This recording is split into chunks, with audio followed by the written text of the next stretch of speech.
Hey, good morning, ladies and gentlemen. It's your brother BOLO V&R. We in this space again with another one. This one is an early one. So if you catch the live, hey, you're an early bird, you know what I'm saying? And welcome to all the early birds.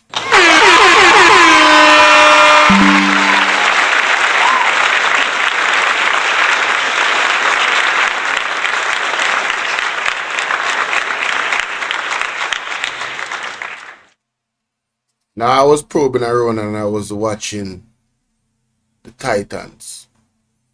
And BYRON said something that stood out to me. And I must share it, ladies and gentlemen. And before I do that, please remember, alright?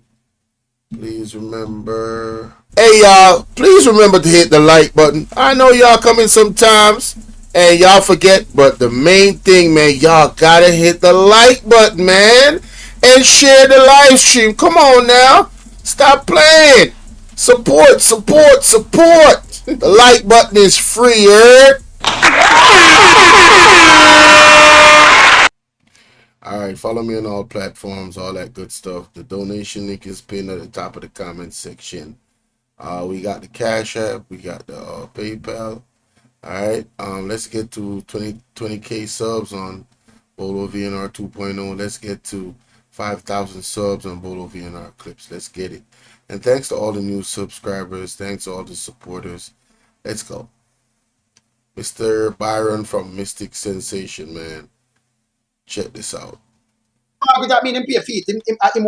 Wycliffe Close in Beverly Hills, no mortgage listed. The land for the Shenstone Beverly Hills house he's building, no mortgage listed.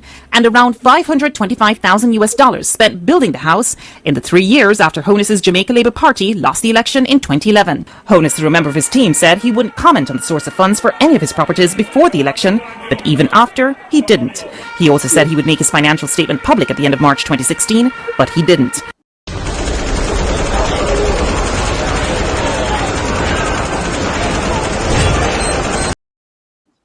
No, but take it away now by that. All right. The guy, All right. The guy come out in the better. He must sit up on the ballot. Where him get the money from? What's the source of income? All right. Funding. What's the source of funding, I should say? Outside. Okay, so let us begin, right, by saying all of the information that Lonesome had just presented, we are asking the Jamaica Labour Party administration if they can dispute any of the information. Can they dispute it? No, because it is 100% facts. Let me just also inform the electorate that as it relates to the People's National Party from 1954 until we speak here, because we know that we are going to send, right, some of the ministers, JLP ministers, in prison as it relates to 2025. We are going to send them to prison. So, these People's National Party, all right. But take it away now by that. All right. The guy, All right. The guy come out in the better. He must sit up on the ballot. Where him get the money from? What's the source of income? All right. Funding. What's the source of funding, I should say? Outside. Okay, so let us begin, right, by saying all of the information that Lonesome had just presented, we are asking the Jamaica Labour Party administration if they can dispute any of the information. Can they dispute it? No, because it is 100% facts.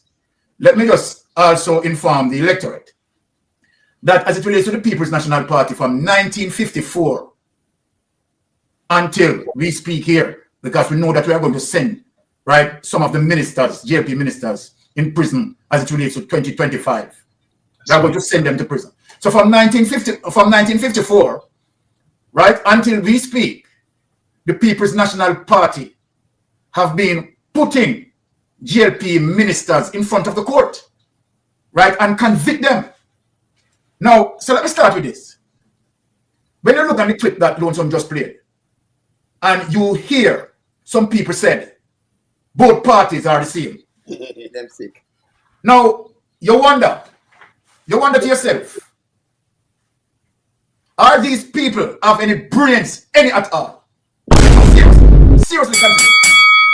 When you that Lonesome just played, and you hear some people said, both parties are the same. Them sick.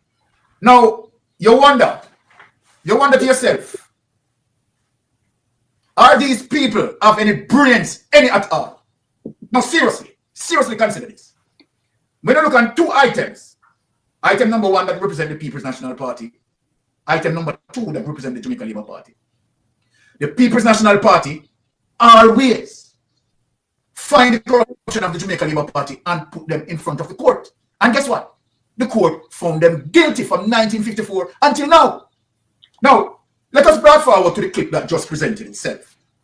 There are two persons that I'm going to blame for the continuation of corruption as it relates to Andrew Holness administration. So let's speak about Andrew Holness administration. The two main persons that I'm going to blame for the continuation of Andrew Holness corruption is one, Paula Llewellyn. What on that one, so? Paula Llewellyn and the corruption prosecutor. Yes. These are the two persons that need to be blamed. Now, why Mystic Sensation is blaming those two persons? Let us go back to the Corruption Index 2025. The Corruption Index is going to show you that Jamaica under Andrew Holness administration had dropped 4 digits down as it relates to corruption. Jamaica was at 44. And the reason for Jamaica to be at 44 was the participation only as a result of the inspiration of Mark Golding. Why? Mark Golding that crafted the 2017 Integrity Commission Act, crafted the bill, and Andrew Holness piloted through, you understand, to pass it 2017 as the Integrity Commission Act. And immediately, it was recognized by the world financiers, right, who had now raised Jamaica 4 digits upwards. As a matter of fact, not 4 digits upwards, let me correct myself, because Bruce Golding had brought it to the lowest level, Right. where the corruption index was reflecting 30 under Bruce Golding. Remember now, as it relates to understanding the corruption index, that anything below 50 is highly corrupted, anything above 50, right, is good. Right. So Bruce Golding, under Bruce Golding administration, it had dropped to the lowest as it relates to 30. So just imagine as it relates to 30 and it goes to 40.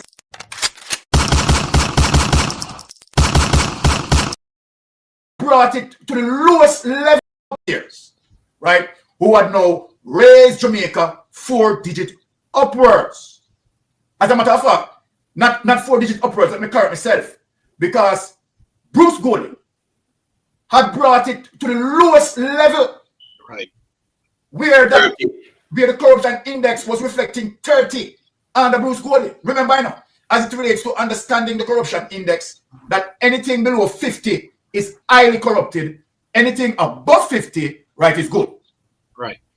So Bruce Golding, under Bruce Golding administration, it had dropped to the lowest as it relates to 30.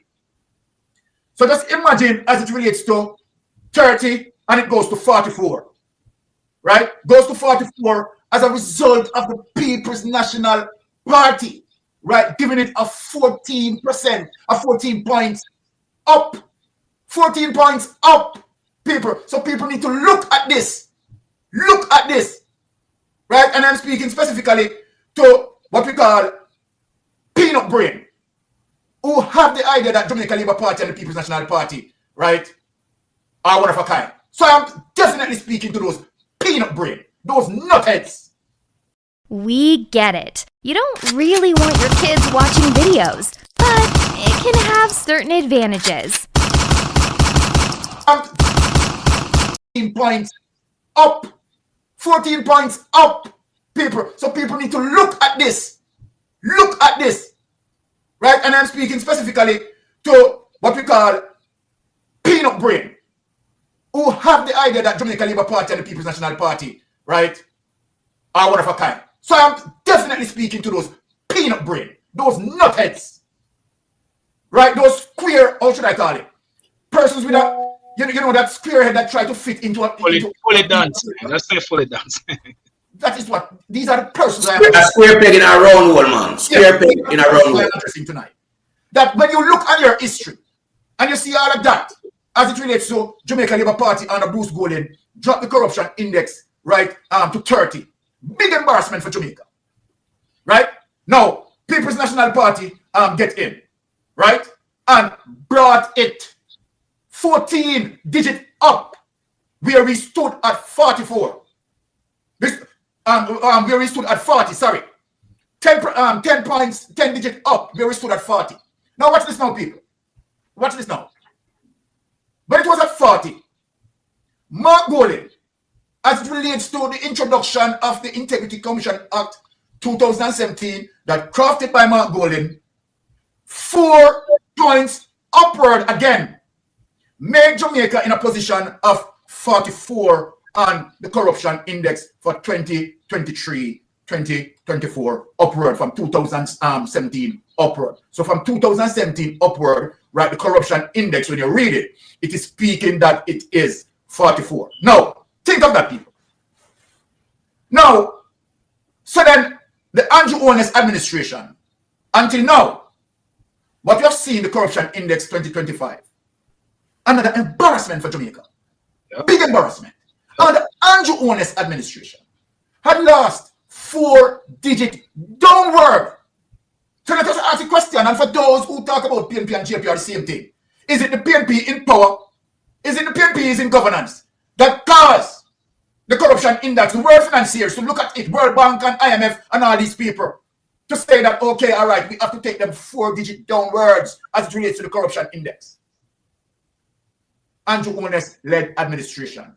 Now, when you have the corruption index, right, cause you to lose points, digit down in the corruption index, who do you look at? Let us ask the question for people who are thinking prudently. Who do you look at?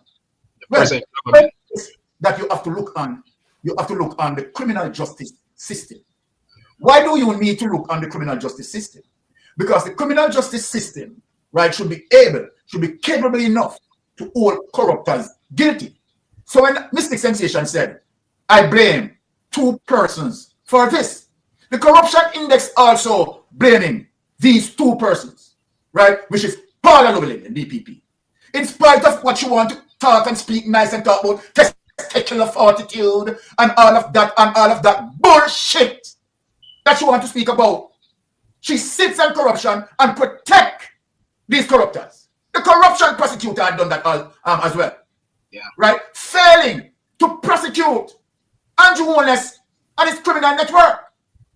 So let us move forward in terms of what we have seen now, right? Where SSL comes into play. Right? You don't want to go so far away. You want no. Hold on. Because we have to mash it up, you know, but we are giving them say, but we have to mash up the SSL thing. Can remember we just give them defense act thing, you know. All right, so exactly. Since okay, so I don't want to jump the subject. You understand? Yes. Since I deal with defense act, let me just confine myself to the defense act. And then when I deal with SSL, we mash up the SSL. All right. Okay. Yes. So here it is as it relates to FinSA. So I want to stay on point. Right? Now, ladies and gentlemen, just to break what Mr. BYRON just talked about in terms of the corruption index. Just for some clarity for those who are not understanding, he's showing and proving that throughout the years, one of the biggest evidence is the corruption index. When a certain government goes into power, the corruption index is lowered. We lose points. We are seen amongst the world as more corrupt. And when another certain political party goes in power, that corruption index heightens, which is what you want it to do, because anything above 50% in the corruption index means that that party and that country, it has, you know, greater respect in the world. They are seen as less corrupt.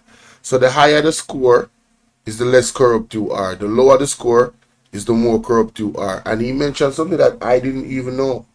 He mentioned that under the under the Mr. Golden, my name again, somebody type it in the chat.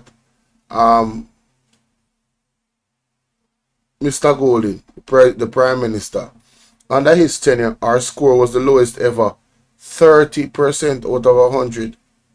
That's terrible, that's embarrassing. And then the PNP came in and they rose it up to 40. And then through Mark Golden work with the Integrity Commission Act, you know, that he drafted and the JLP put into law, it went up again. And now, as the JLP is in power, that corruption index is going down. So the people that are saying that PNP and JLP is the same, well, I don't see. You'll have to explain that to me, and I would love to hear it in the comment section. But let's get to the rest of what Mr. BYRON has to say. Who we have as it relates to, right, the causation of the 90s financial meltdown, right? Edward Siaga, Dan Crawford, Paul Chen Young, right? Hugh Croskery, the culprits, right? Now, look on the most excellent, one of the best finance minister, who came under such pressure of these criminals with their Ponzi schemes, who can take up people investment, right? Millions of dollars of investment, lend it to them friend. As a matter of fact, give it to them friend. And where them friend can say, oh, you know, I forgot, right? And so then literally steal investors' money. And here it is, that it caused what we call a financial meltdown. So the government now has to come in now to rescue. This is how now FinSac came in, right? Remember what FinSac is, is the financial adjustment, you understand, for this situation that occurred, right, by the JLP criminal rats. Are you a procurement specialist?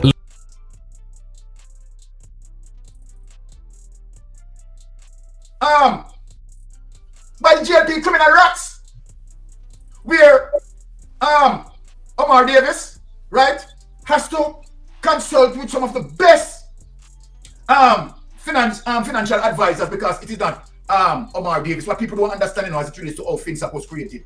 People just believe that, okay, it is just Omar Davis just jump up and just, I'm going to create FinSac and just, no, that's not how it works.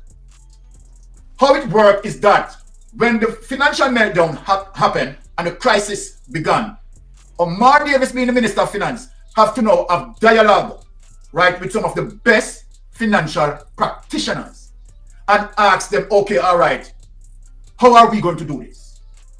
How are we going to be able to save the economy, right? How are we going to be able to exercise in order to not have people, right, make a run on the bank or certain things are scared, right, or damage our economy? So it is Omar Davis, along, right, with financial advisors and financial educators who came up with FinSac so people get and try to understand what FinSac means. FinSac has nothing to do in terms of causation to the 90s financial meltdown, right? The causation comes as a result, right, of the Jamaican Labour Party, right, poor policies to create all of those financial institutions, right, that I and other persons, educated persons, will call Ponzi schemes, right? As it relates to Paul Chen Young and Associates and all of them. Those were the entities that caused the financial meltdown. And where, of course, Omar Davis with financial advisors come together to what? Create FinSac to help rescue many investors. So FinSac, the financial adjustment company, created to do what? Save and repay back investors. Now, what happened with the FinSac is that many investors got paid up.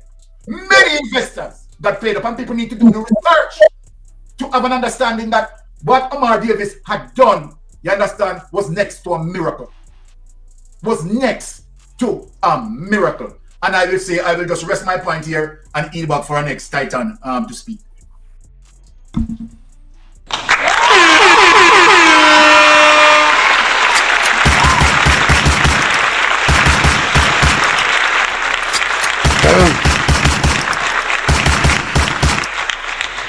I've always heard, you know, the FinSac argument come up.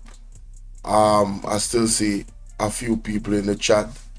I would challenge anybody to challenge what Mr. Mystic, Mystic Sensation BYRON is saying about that Finsack situation. And please show the evidence, because he has done a lot of work on his platform, showing the evidence. Why haven't they released the Finsack report? I just never understood that. And what he said about the DPP, I mean, I understand what he's saying, because look at the DPP doesn't need anybody to go ahead and prosecute anybody. The Integrity Commission report that came out, the DPP can move forward if she wants to and try the Prime Minister. I really want you guys to understand that. And the other person that he mentioned, I think her name is Keisha Prince Kamika. She is the corruption prosecution, the director of corruption prosecution on the Integrity Commission. So he's blaming her for those two women for the current state of Jamaica in terms of our low corruption index, because a potential corruption situation with Andrew Wallace, with his assets, that in terms of the Integrity Commission report, that raised so many red flags and so many alarms, should have been enough for something that should have been prosecuted at any level, at the highest level, the smallest level, or the mid level. So when she brought out the decision not to charge Mr. Holness, yeah, I see why he blames her. I really see why he blames her. Good morning to you, Sharon. Good morning. Welcome, Flood Shop. Big up. So let me know what you guys think about that, ladies and gentlemen. And I invite you guys to go ahead and visit Mr. Will Rattigan's page. This live was done last night. It is a 4-hour live. You guys know how the Titans are. Alright. This is the SSL saga, truth about Finsack, corruption, PM, and Jamaica government. Yeah, man. Go right ahead and subscribe to this page right here. Credit to them. The clip came from them. Alright, so do the right thing in the comment section and tell me what you guys think. Drop your evidence, drop your facts and evidence. You can drop links in the comment section, right? Newspaper articles, whatever the case might be, in terms of the information regarding Finsack, that to challenge, please challenge Mr. BYRON with facts, because he's an investigator. He does not work without facts, ladies and gentlemen. Big up Delroy and I place Great Britain, blessings, and Jamaica. I represent both. Wagwan, morning. I think it's in the afternoon up there. It's about 5 hours ahead. It's almost 12 o'clock. So big up. So let me know what you guys think about that particular one in the comment section. I have something else for you. Alright, so that's the first thing I wanted to cover. Second thing I wanted to cover. Alright, so good morning again, ladies and gentlemen, and of course, you have to make sure we remind you. Hey y'all, please remember to hit the like button. I know y'all come in sometimes and y'all forget, but the main thing, man, y'all gotta hit the like button, man. Right. And share the live stream. Come on now. Stop playing. Support. The like button is free, heard? No, I want to give credit to Hot Off the Press, because she always does an excellent job, and she covers such a variety of topics on our platform. Just her touching on them, for me, somebody that wants to go and look a little deeper, it really helps. And she show her facts and evidence as well. Sometimes she don't have all the thing in front of her to show you the evidence on one video, and then she'll go and show you on the other video. You know what I mean? The point of the matter is, ladies and gentlemen, that the Joint Select Committee appointed to review the Integrity Commission Act. This was February 18th, 2025. Now, what Hot Out the Press opened my mind to. Zinette Begford, good to see you in the chat. Welcome. Hello. What Hot Out the Press opened my mind to is what I want to open up you guys' mind to. So I want you guys to listen carefully to this exchange. It really takes you to really pay close attention. So put on the listening ears. Take a listen to this. Trinidad and Tobago, Madam SG.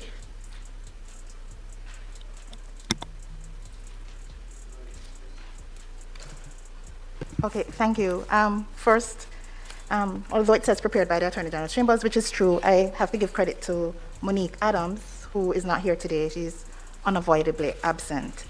And I'm giving credit to her because we were going through the matrices, minutes, and we realized that the committee asked a whole lot of things of the Attorney General's Chambers. So in fact, there are a number of other matters that time permitting, I will be able to discuss today. But the reason this matrix was compiled was due to questions that had come, I think, from Senator Scott Motley and some others about the comparisons of what's in our Integrity Commission, the confidentiality provision there, and what's elsewhere. Because the Integrity Commission has made a request, I think they have made a request, but there are a number of other persons who have issues with the confidentiality provision, which they call, parts of it they call a gag clause. And so it's for this reason we just did a comparison. Maybe to just give the committee members an idea of what exists elsewhere. Just a minute, SG. Member Robinson? I think there are two separate issues. I think the issues in this document relate primarily to the concerns that were raised about the inability of the interpretation of the Act by the Integrity Commission, which they have said precludes them from publishing contracts and other awards by the government. The confidentiality clause, which I think is separate from what is commonly known as the gag clause, which is section 53. But the concerns that I certainly raised were, and I think that was section 56, the interpretation of what confidentiality meant, and the commission interpreted that to mean any information provided to them, which would include information like contracts, which certainly would not have been the intent of the legislation. Very well. Noted. SG? Oh, I really didn't have much else to say other than this was just to give the committee members an idea of what exists elsewhere to see if you thought that the provisions in this act needed to be buttressed or remain the same. Well, since the committee has to make a decision on the matter, it may be helpful to just look comparatively as what is elsewhere. Member Warmington? If I recall, the Permanent Secretary Board had made a recommendation where this was concerned. And then we have the issue with Turks and Caicos Island and the ruling by the Privy Council, whereby they ruled then that is an invasion of privacy for the Commission to be seeking information that can be had from the declarant. What the Permanent Secretary Board asks for is that they seek such information from the declarant. And if there's a case where the declarant refuses or does not supply the full thing, then they can seek an order from the court to go get that information instead of just going directly to a bank or anywhere else for that such information. They ought to seek an order from the court. And that was what the Privy Council ruled in the case in the Turks and Caicos Island. And that's what the issue was. But we hadn't taken a final decision. The Solicitor General gave her opinion, and we hadn't taken a decision. But I think that was what it was, really. Now, ladies and gentlemen, let me just interject there. Do you guys remember when Delroy Chuck told members of parliament to just tell the commission, tell the Integrity Commission that, you don't have these, they're not willing to disclose these information, their spouses. Now, you see, the issue that I'm having with what Warmington said a while ago, to apply that to Jamaica, there's a few problems. We don't trust the DPP to be non-partisan we don't trust a lot of people to be non-partisan that's in the court of law. We just don't trust them. The tentacles of corruption in Jamaica appears to be so far and wide that we need, well, I think, for me, I'm speaking for me as a member of the public. How are you doing, Matthew Lewis? For me, I need the Integrity Commission to have certain powers, teeth, so to speak, to act and move swiftly in garnering evidence. Wherever, suspicion, credible suspicion lies, which I trust them to do so under the act that they have, because the detailed reports that the Integrity Commission has given out and the way how they operate has been hailed and lauded by other entities that seek to curb corruption in their own country, right? So the Integrity Commission, for me, is doing a lot right, and I trust them under the stewardship of Mr. Pantan. And because I trust him, he trusts his staff, so I trust them. You understand? So whomever, and you see, the changing of the guard of the Integrity Commission is so important. You guys have to really pay attention to this. This is very important, because what he's suggesting is that, all right, so you go to them, they lie to you and say, oh, they don't want to disclose that information. And so now, to spend more time on the case, the Integrity Commission will have to go see a judge to prove to them that we have credible reason why we need to look into this person's financials. When the purpose of the Integrity Commission is for them to prove that their financials are actually clean. Their statutory declaration is actually clean. So I really have a problem with the idea of them changing that part of the act to amend it as to where they would now have to go to a judge. The Integrity Commission would have to go to another hula hoop just to get information, when your member of parliament is encouraging the people to literally lie to the Integrity Commission. No. I strongly disagree with that. I don't trust nobody in the JLP personally anymore. And this is one of the reasons. This is another reason why. Let's continue. Guidance Patricia, as to big up. whether or not the provisions in the Turks and Caicos legislation was the same as in our legislation, in light of the recommendation from the Permanent Secretary's Board. Because I thought it was important to know whether we could just simply say that this was how we wanted to amend the legislation.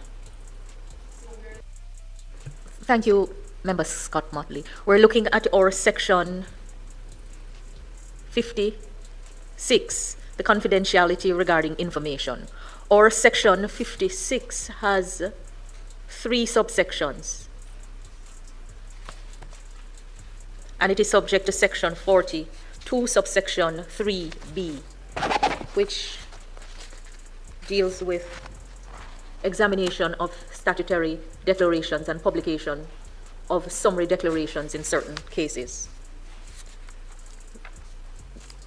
The memo from the chambers advises that section 47, subsections 1 and 2 of the Turks and Caicos Integrity Commission Ordinance provide 47.1, every member of the commission and every person performing any function in the service or as an employee of the commission shall treat all records and information relating to declarations as secret and confidential, and shall not disclose or communicate the text of any record or information or declaration to any unauthorized person or to allow any unauthorized person to have access to any records, information, or declarations.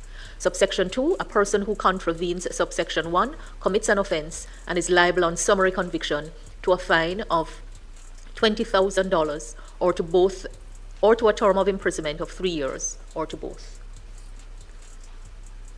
Digicel, live life your way, no free what? Digicel postpaid, sign up.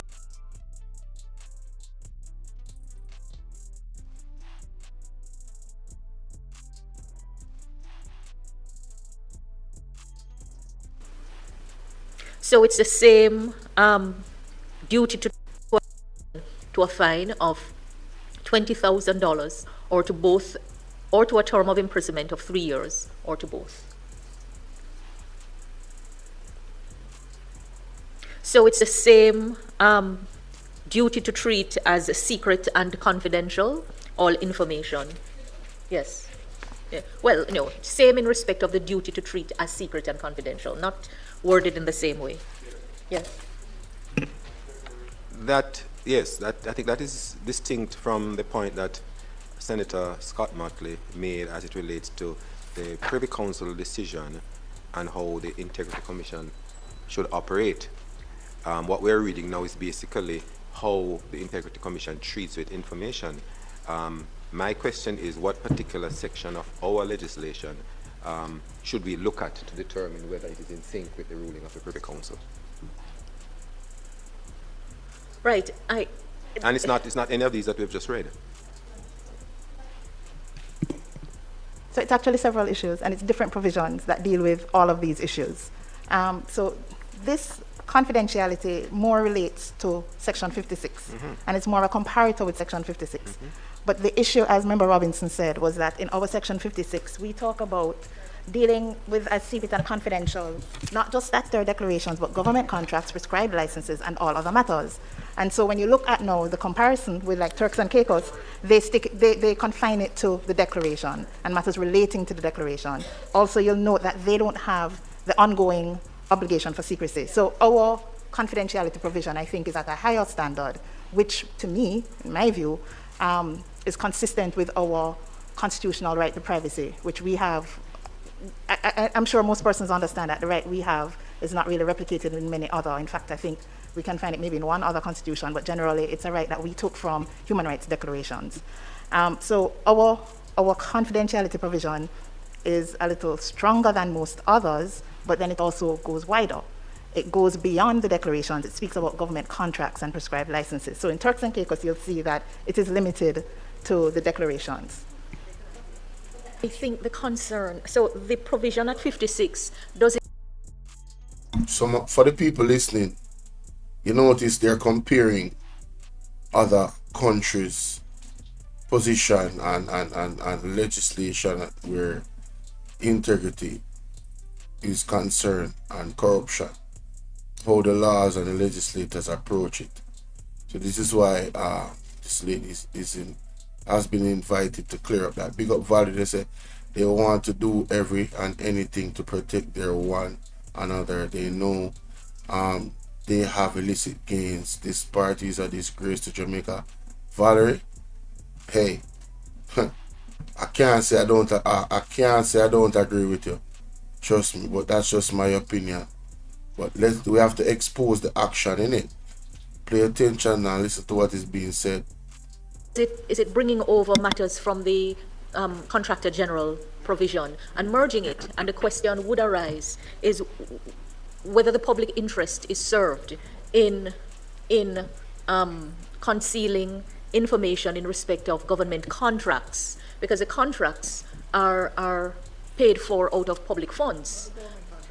Just let's try to get an understanding of what it is that we're seeking to address. The question is whether it is in the public interest to conceal information in respect of government contracts, having regard to how government contracts are intended to operate. All right.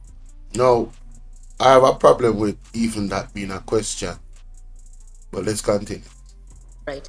The other question is whether a distinction ought to be made between statutory declarations, which are submitted by the declarant and which may have certain private and confidential information, as opposed to the government contracts, and also licensees. I think that is what the committee would need to focus its mind on.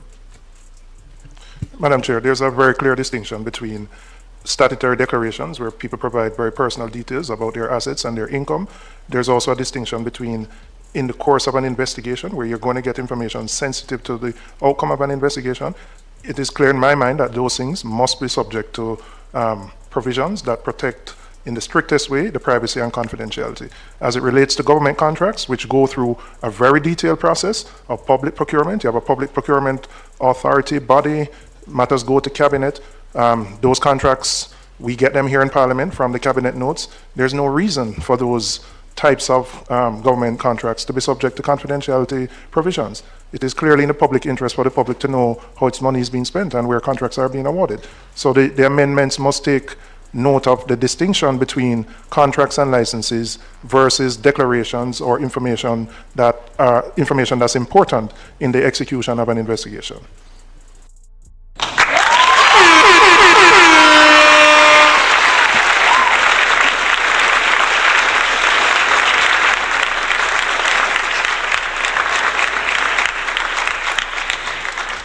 A huge shout out to Mr. Julian Robertson. Let's play that again. Its mind on. Madam Chair, there's a very clear distinction between statutory declarations, where people provide very personal details about their assets and their income. There's also a distinction between in the course of an investigation, where you're going to get information sensitive to the outcome of an investigation. It is clear in my mind that those things must be subject to provisions that protect in the strictest way the privacy and confidentiality. As it relates to government contracts, which go through a very detailed process of public procurement, you have a public procurement authority body, matters go to cabinet. Those contracts, we get them here in Parliament from the cabinet notes. There's no reason for those types of government contracts to be subject to confidentiality provisions. It is clearly in the public interest for the public to know how its money is being spent and where contracts are being awarded. So the amendments must take note of the distinction between contracts and licenses versus declarations or information that's important in the execution of an investigation. You mentioned it was limited to what have you. I'm saying it is limited to that. Where the declaration is concerned, that's one I raise, whereby the Permanent Secretary Board asks that it be amended, whereby the Interior Commission, if you need additional information, is seek it from the declarant. And in a case where there's a refusal or they're not cooperating, then whereby the Interior Commission, if you need additional information, is seek it from the declarant. And in a case where there's a refusal or they're not cooperating, then declarant. It be amended, whereby the Interior Commission, if you need additional information, is seek it from the declarant. And in a case where there's a refusal or they're not cooperating, then they seek an order from the court. Hey, who mans is this? Oh, mans is this? Ladies and gentlemen, you notice how this man said that with a straight face and half a falling lips, just not to hide the disgrace on his face. The man is asking that the declarant, if refusing to give the information that the Integrity Commission want, the Integrity Commission needs to go to the court, you know. Listen to this again, you know. After everything that Mr. Julian does, and I'm going to play what Mr. Julian said again and listen to his response, because this is a clear breach for me personally. Limited to what have you. I'm saying contracts and licenses versus declarations or information that's important in the execution of an investigation. You mentioned it was limited to what have you. I'm saying it is limited to that. Where the declaration is concerned, that's one I raise, whereby the Permanent Secretary Board asks that it be amended, whereby the Interior Commission, if you need additional information, is seek it from the declarant. And in a case where there's a refusal or they're not cooperating, then they seek an order from the court. Instead of going to bank on all of the areas behind the declarant, What they're asking for is that they seek such information from the declarant, and when there's no cooperation, then they get order from the court instead of just going directly to the bank or to any place else out there to get this information. Prove to the court that they need that information and the grounds on which they need it. Prove to the court. That appears to be. Prove to the court. And I want you guys to look at her response. Listen to her response after. This man is telling the people, is arguing that the Integrity Commission should prove to the court why they need the information they need. First of all, the Integrity Commission is very clear. We need the assets of your children, your spouse, close family members, father, mother, aunts, you name it. Because it is widely understood where integrity, where your statutory declaration is concerned, the money or the assets can be put in somebody else's name. Example, the recent reports that came out about Darrell Vaz's daughter-in-law being gifted the SSL property.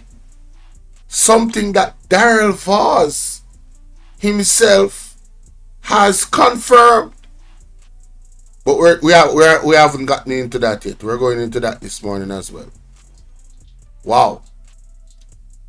So there's clear reasons why the assets of the declarants and the things that the Integrity Commission is asking for should be mandatory. We don't need to go to no courtroom, right, to ask no judge nothing.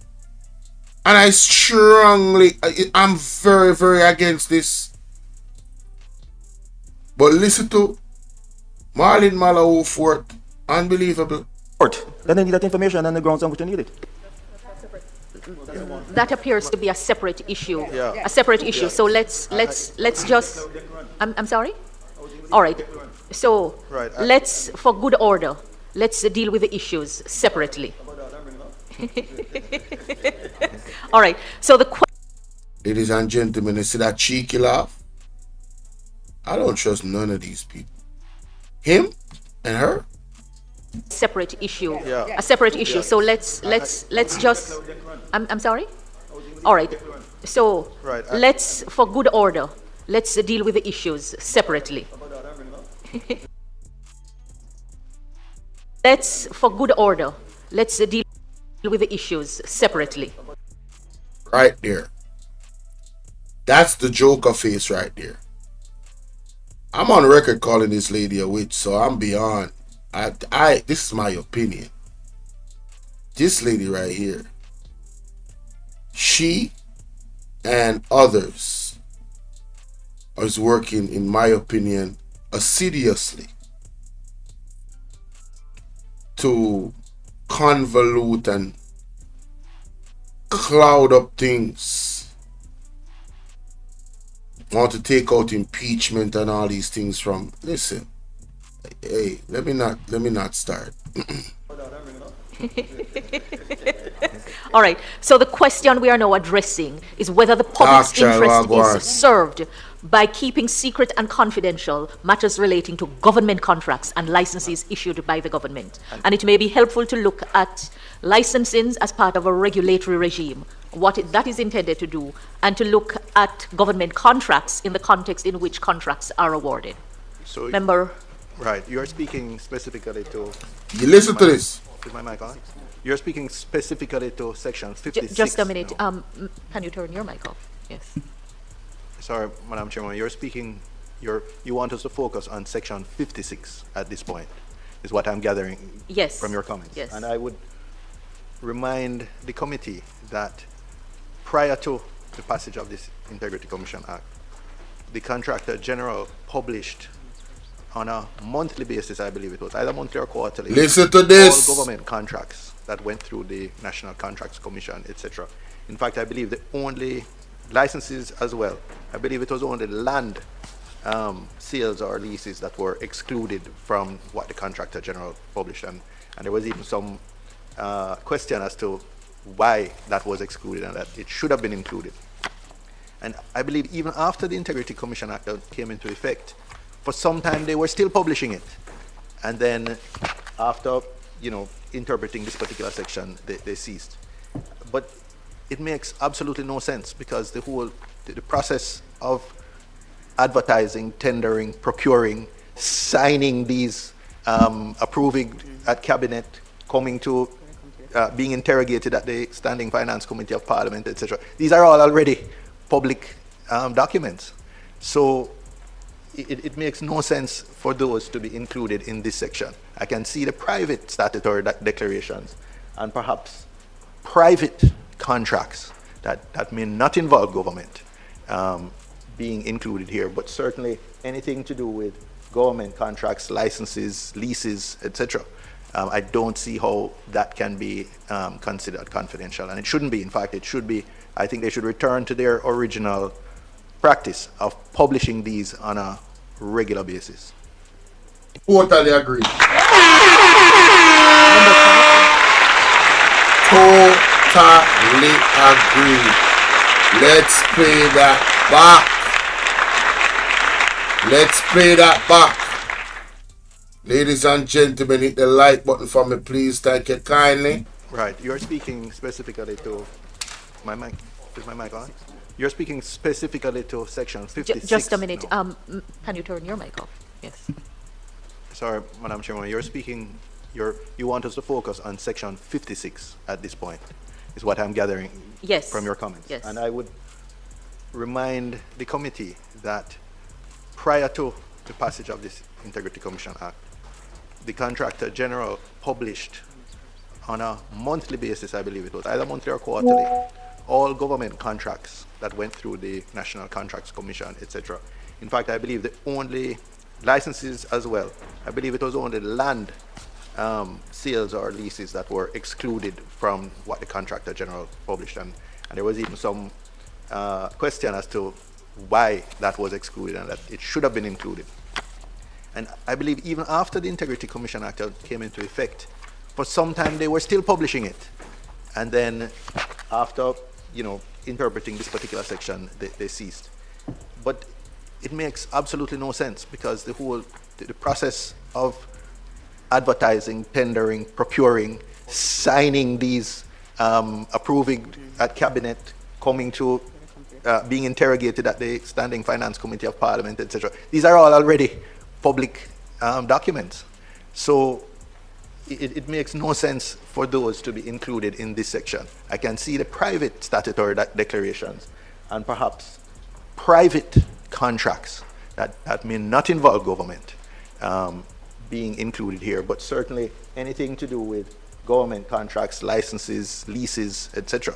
I don't see how that can be considered confidential, and it shouldn't be. In fact, it should be. I think they should return to their original practice of publishing these on a regular basis. So, ladies and gentlemen, he raised a few points there that, I totally agree. These public contracts need to be public.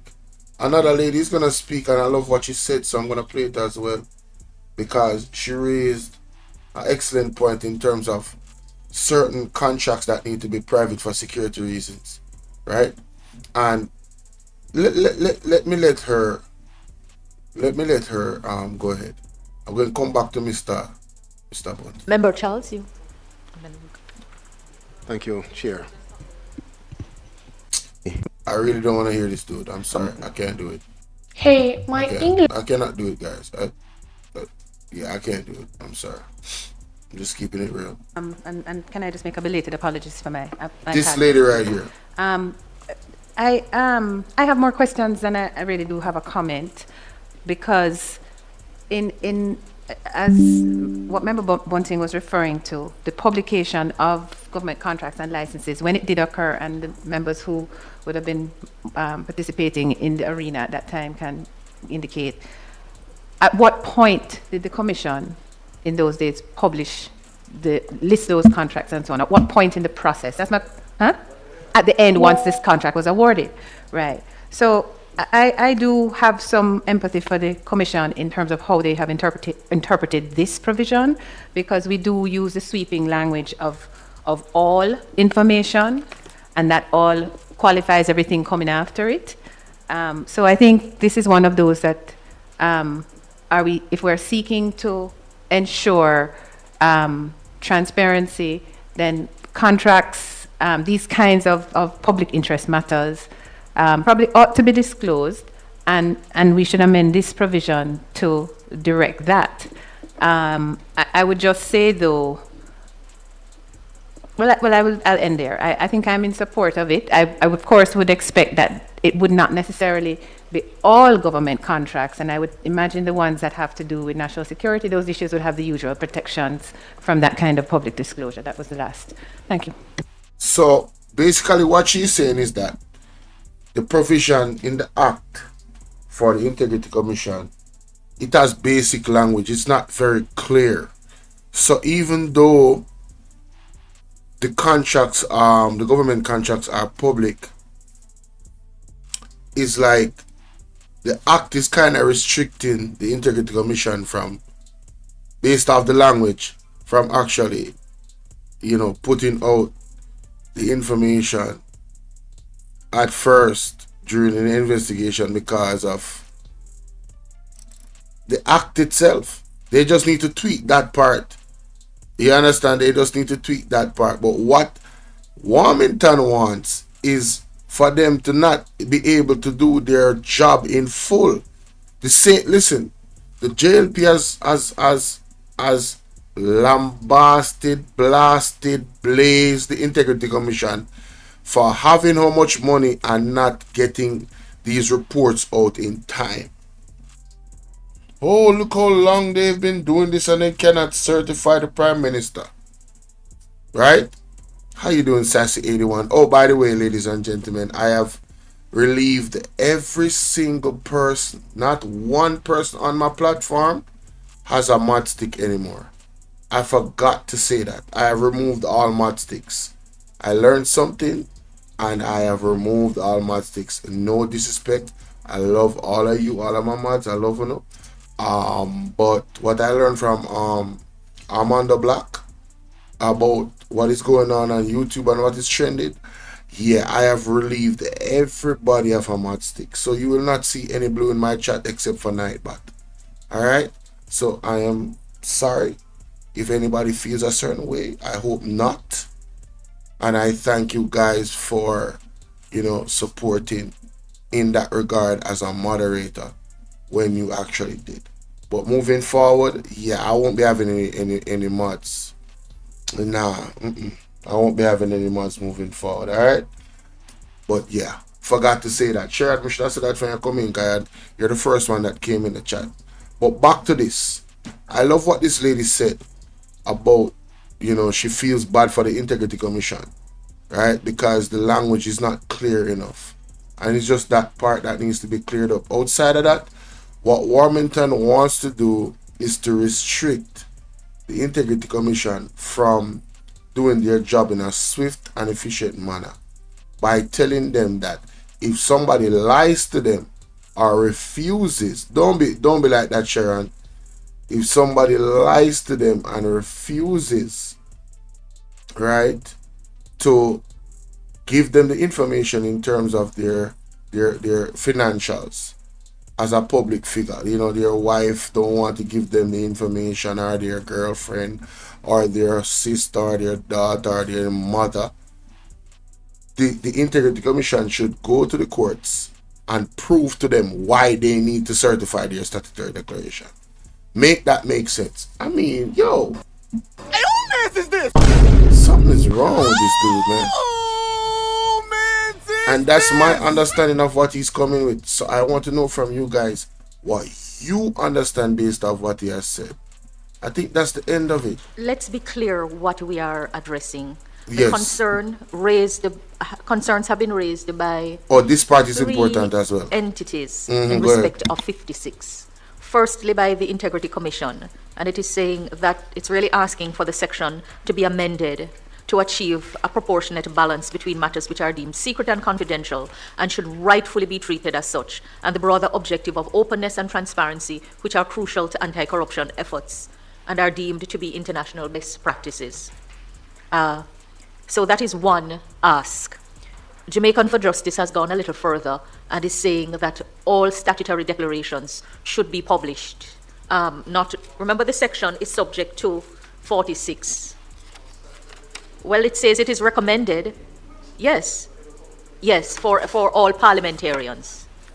Yes. Just, right? And then the Jamaica Accountability Meter portal, they're asking the committee to consider if Section 56 serves to stem or support the fight against corruption. They're asking that we weigh if the section supports or deny the Commission of its contractual responsibility to educate the public, and they're of the view that the restrictions on disclosure are deleterious to good government, and they are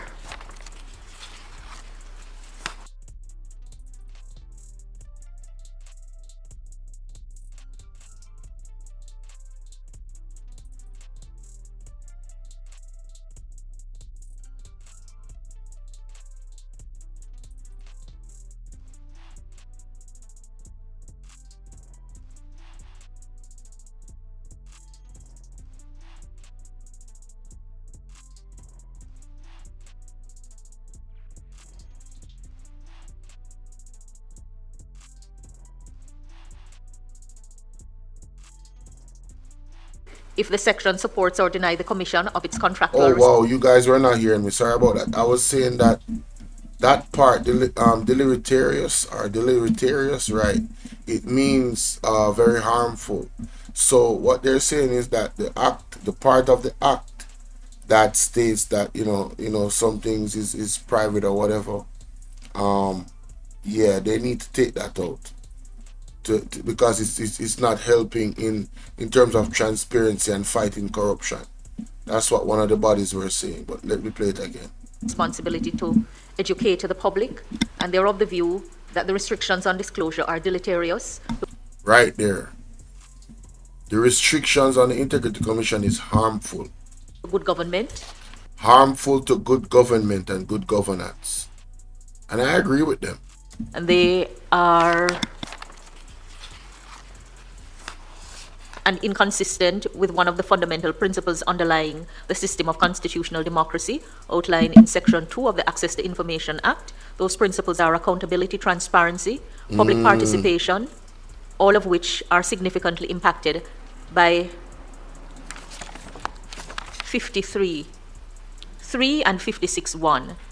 And they are recommending rewording of the section to repair the concerns. The rationale is that 56(1) is another injurious gag clause that obstructs the Jamaican taxpayer from having access to basic information about how their funds are utilized to contract the services of private sector parties. It also obstructs the very legislators who preside over matters of maladministration in procurement at the Public Accounts Committee and the Public Administration and Appropriations Committee,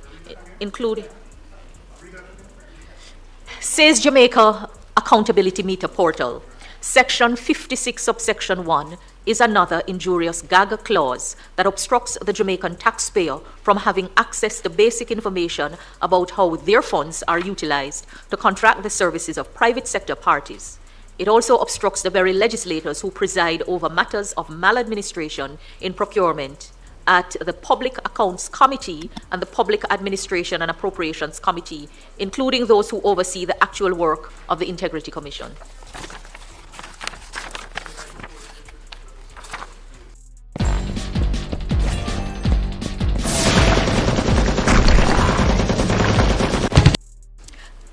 Please come on the mic. Yeah, I think there's some confusion there because Section 56(1) would not apply to legislators, say on the Public Accounts Committee, etc. So it's not relevant to that section.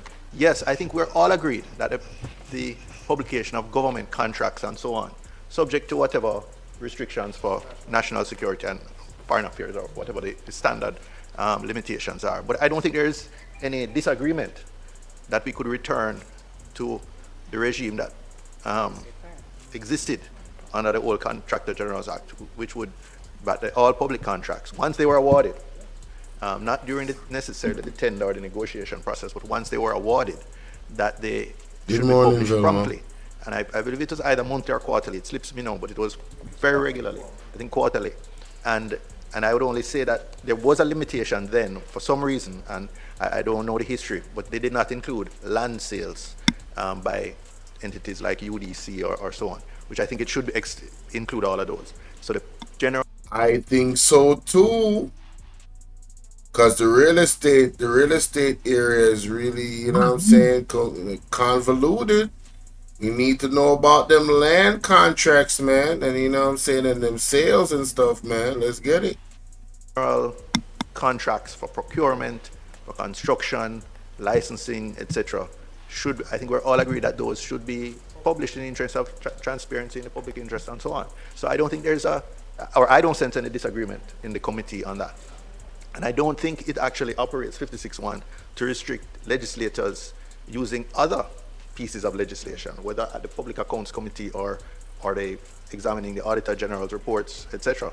So I think they've gone a bit, their interpretation has gone overboard. But I think we can all agree and move on from 56.1 that it needs, you know, we could probably ask help to draft a replacement section for 56.1 that is not as restrictive. And then we could recommend that as in the report of the Joint Select Committee. No, I don't want this reaction to be too long. So I think I've made my point, and I would love to hear from the people in the comment section about this particular situation where the Integrity Commission Act is concerned and what they're seeking to amend. What say you, ladies and gentlemen? What say you? All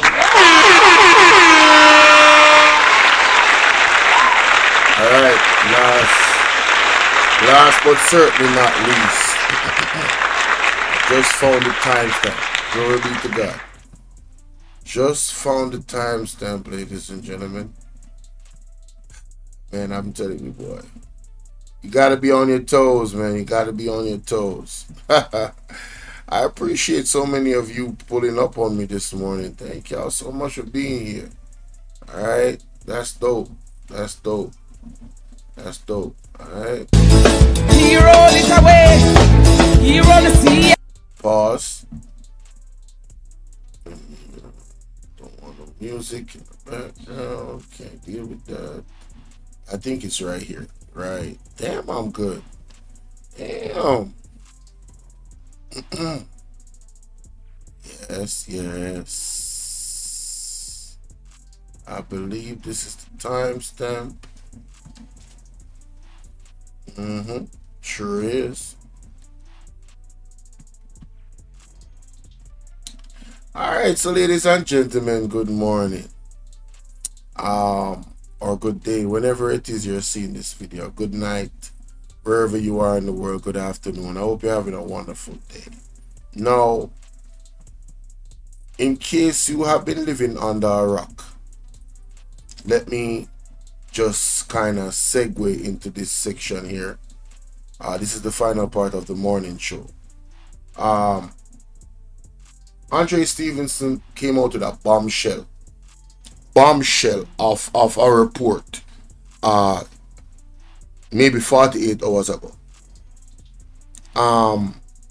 That report revealed that the evidence that he presented revealed that allegedly Daryl Vaugh's daughter-in-law is now the owner of the property of SSL through a company called Symbol Limited.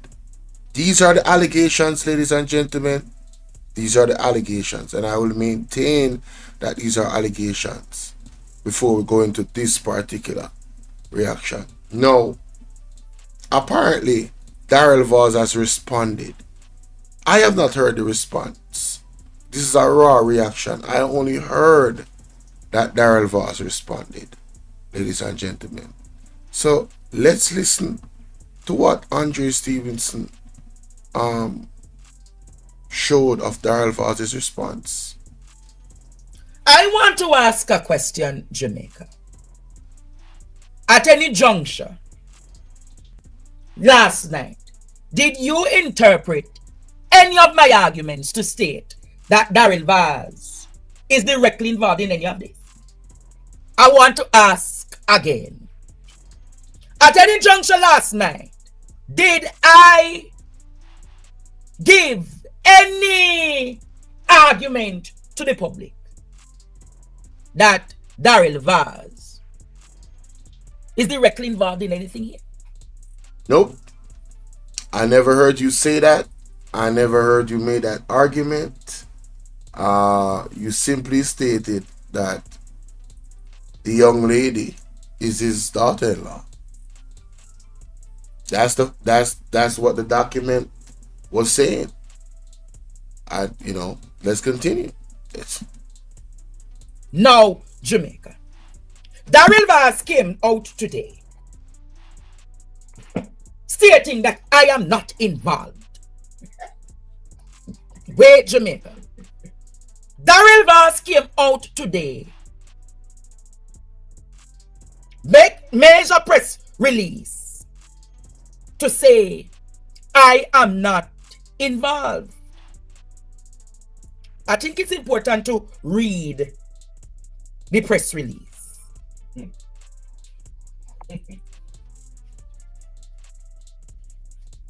Vaz slammed individuals on social media whom he said I tried to imply impropriety by involving him in the transfer of the building, which reportedly belongs to his daughter-in-law jointly with her brother. The minister... Now, stop right there. Ladies and gentlemen, that's confirmation that. That's confirmation. Listen to that again. Listen to that again. Vaz slammed individuals on social media whom he said I tried to imply impropriety by involving him in the transfer of the building, which reportedly belongs to his daughter-in-law jointly with her brother. The minister maintained that the building... Now, ladies and gentlemen, Houston, we have a problem. Houston, we have a problem. What can go so? What can go so? Let's play that back. What can go so? And I'm going to pull up the article too. Let it play. Slammed individuals on social media whom he said I tried to imply impropriety by involving him in the transfer of the building, which reportedly belongs to his daughter-in-law jointly with her brother. The minister maintained that the building had been bought by the young woman's father, Christopher Borman, in 2013, long prior to the marriage of Vaz's son. In a statement on Thursday, he said, after concluding the purchase in 2013, Mr. Borman had leased the building back to the owners of SSL. SSL currently no longer operates from the building. Mr. Borman last year transferred the building to his son and his daughter.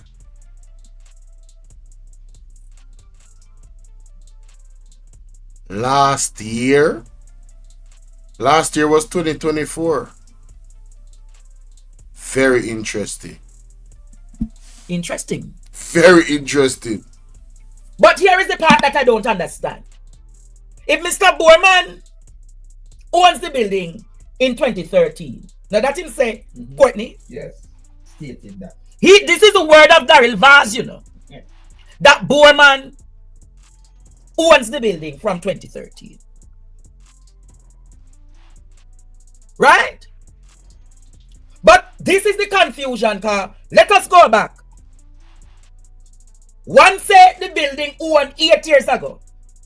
And Vaz said the building owned by the person from 2013.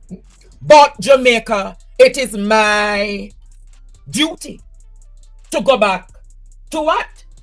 The titles document. Vaz said the building owned from 2013 by Mr. Borman, and then him transferred the thing in 2023 to his daughter and his son. But let us go back to the public record. Producer, bring up back the title for me now with the two. Andre, you go too fast, bro. What you say a while ago, Andre? What did you say a while ago? Andre just made an excellent point. It is my duty. And Val said the building owned by the person from 2013. But Jamaica, it is my duty to go back to what? The titles document. Val said the building owned from 2013 by Mr. Borman, and then him transferred the thing in 2023 to his daughter and his son. So if the building was owned by yeah, we need some clarity. This is why the report, the SSL report, the Kroll report needs to be released. Because these people are slick. We need all the chips on the table. But let us go back to the public record. Producer, bring up back the title for me now with the two. Let me come now, man. Because it is my duty to use what I have. You can't carry it down another one day. The last one me send you tonight. Not that, producer. I sent you a document today. Public records indicate, Jamaica, that the last recorded, remember him say him own the building, you know, from 2013. The public records, see there, Jamaica, indicate that the last record of sale was in 2007. 2007 to 2025. How much years that? Do the maths with me now, Jamaica. 2007 to 2025. No. 2007 to 2025, Jamaica. Do that. The last owner to the building was who? Dargina Capital Limited, who changed its name to SSL number 4 Limited. 18 years that. And according to VAS, 13 years, 2013. So how it is not reflecting? How Jamaica is not reflecting what about on the title? Anybody who do real estate. One said to me and you said 8 years ago I buy a building. Then the minister says what? 2013. But it's not reflecting on the document. So I'm all asking tonight, Jamaica. I just want to ask tonight. I just really want to ask tonight. If you own a building, you are the rightful owners to the building. How then the title? Shouldn't the transfer be shown just as how it is shown for 2023? Why then it wouldn't show? Because the last time a transaction was done was 2010, you know. So how then in 2013 it don't show that?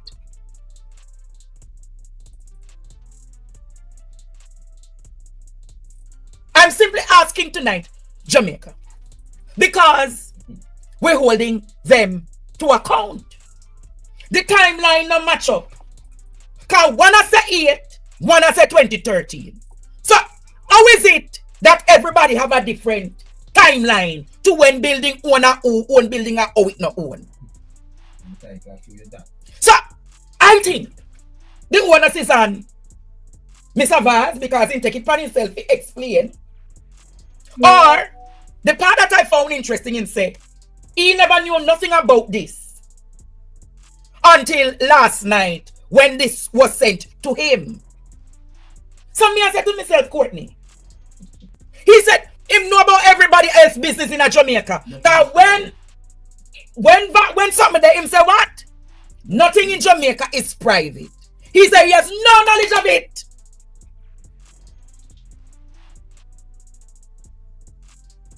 No knowledge of it. So I am inviting them tonight to clear up this ambiguity. I am inviting them to show us the documents. Don't you think, Jamaica, that showing the documents, cause if it is that the documents are shown, it will clear up the ambiguity, because you argued 2013 and another person said 8 years ago. But the title that we are seeing doesn't reflect that. The title we are seeing, Jamaica, doesn't reflect that. But where am I going tonight? Where am I going with this argument? Probably the Kroll report, Jamaica. You remember? People, that was a lot to digest. I have to really rewind that. I know it's not just me. I really just wanted to play it out so you guys hear it. It's the first time I'm hearing it, and the way how I process things, I need to listen to it a couple times. Yeah. This is a lot. This is a lot, ladies and gentlemen. What a weekend it's going to be. Mighty God, Daryl Vaz run out and make a statement. Yo, make we at any juncture last night. Yes. Did I give any argument to the public I don't remember it. that Daryl Vaz is directly involved in anything here? Big man. No, Jamaica. Daryl Vaz came out today stating that I am not involved. Wait, Jamaica. Daryl Vaz came out today, make major press release to say I am not involved. I think it's important to read the press release.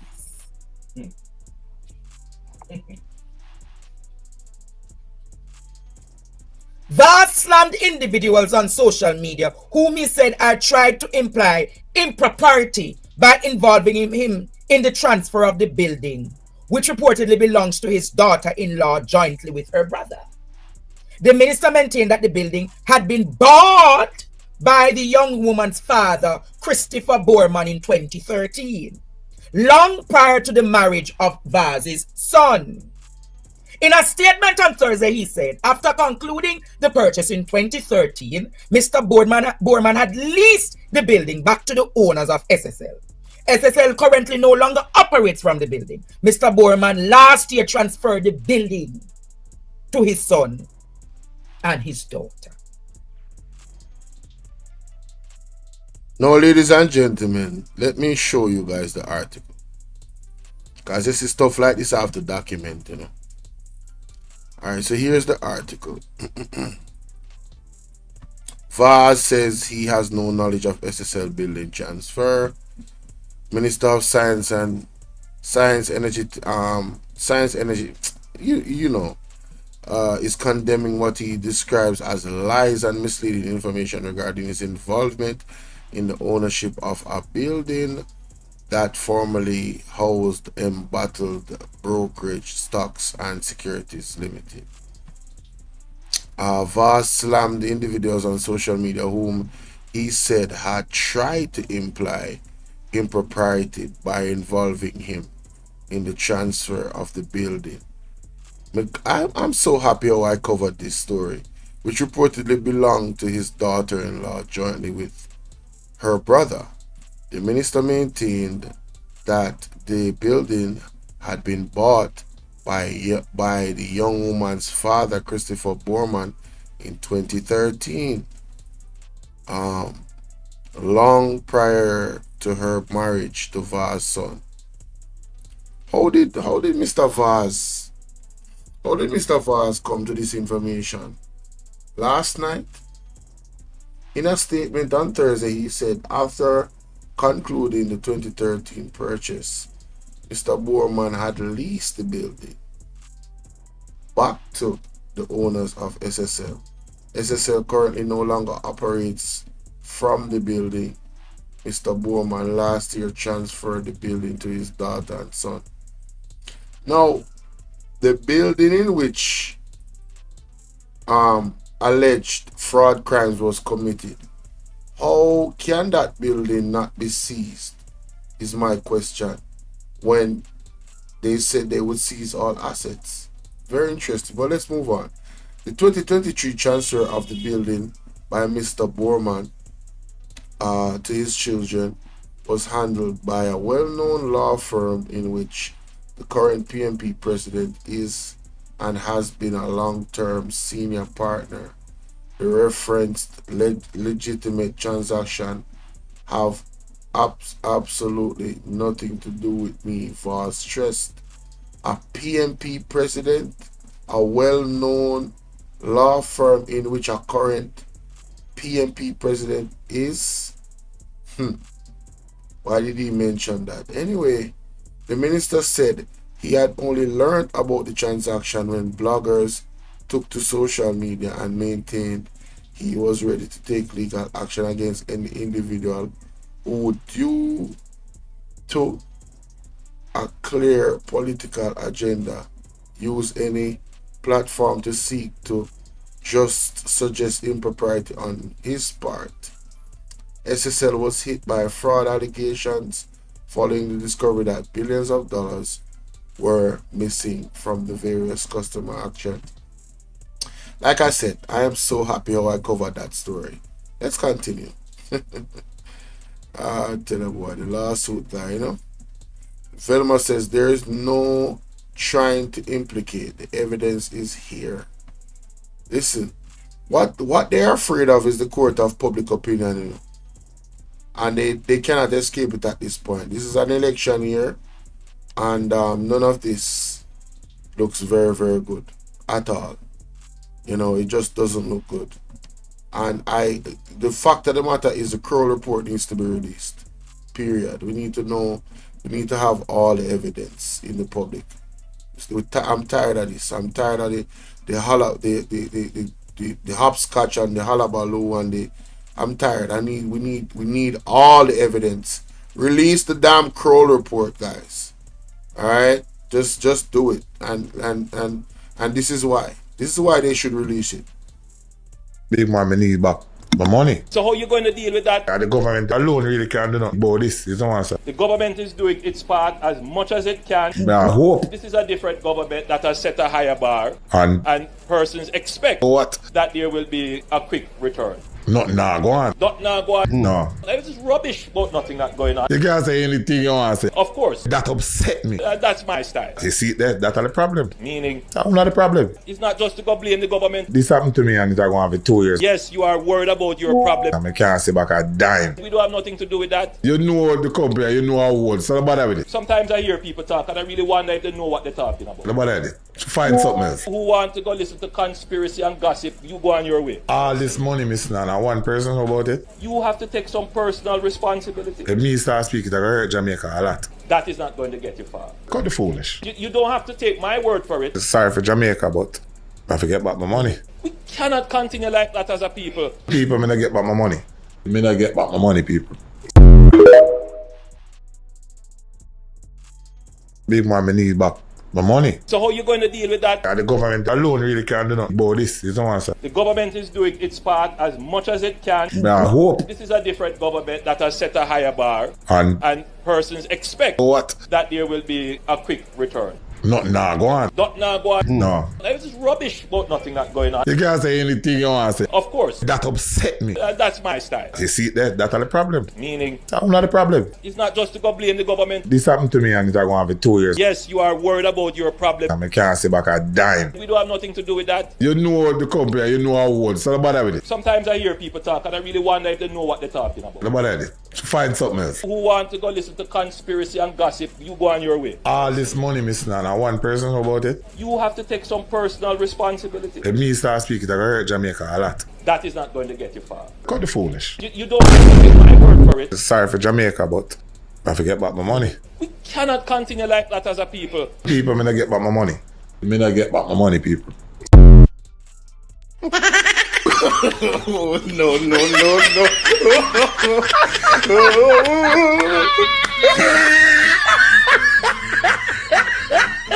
That is funny, honey.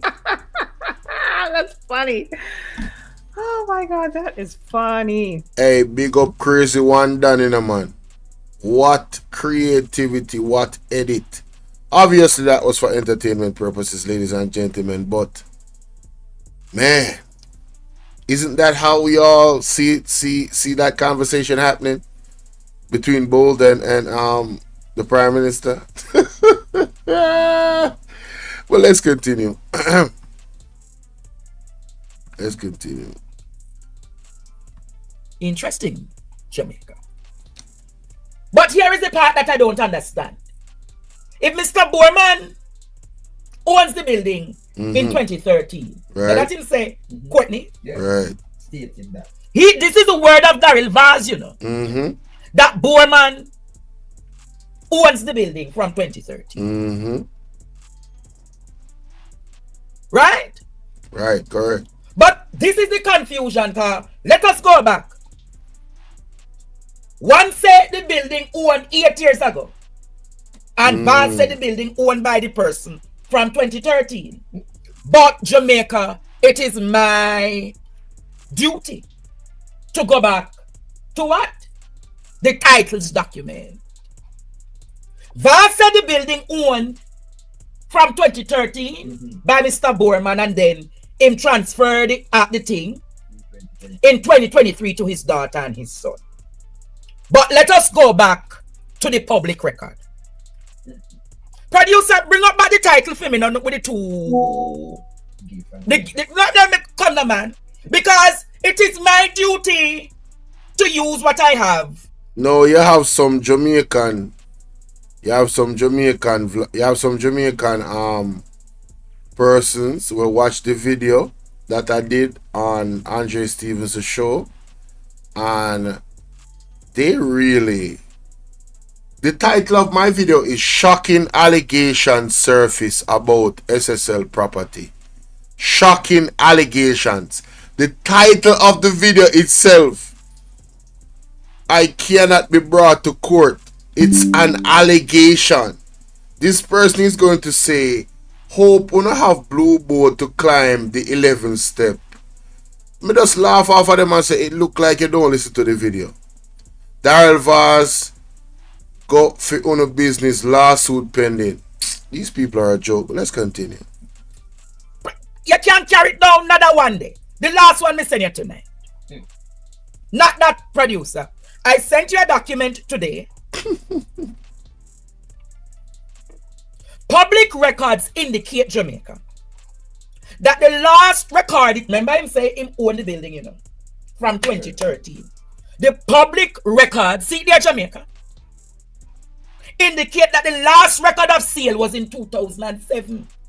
2007 to 2025. How much years that? Do the maths with me now, Jamaica. 2007 to 2025. No. That's almost 27 to 2025. That's almost 20 years. The last owner to the building was who? Dargina Capital Limited, who changed its name to SSL number 4 Limited. 18 years that. And according to Vaz, 2013. 2013. So how it is not reflecting? How Jamaica is not reflecting on the title? Me not anybody who do real estate. Crazy. One said to me and you, say 8 years ago, I buy a building. Then the minister says what? 2013. But it's not reflecting on the document. Wow. So I'm all asking tonight, Jamaica. I just want to ask tonight. I just want to ask a question. Isn't the SSL fraud scandal about fraudulent documents?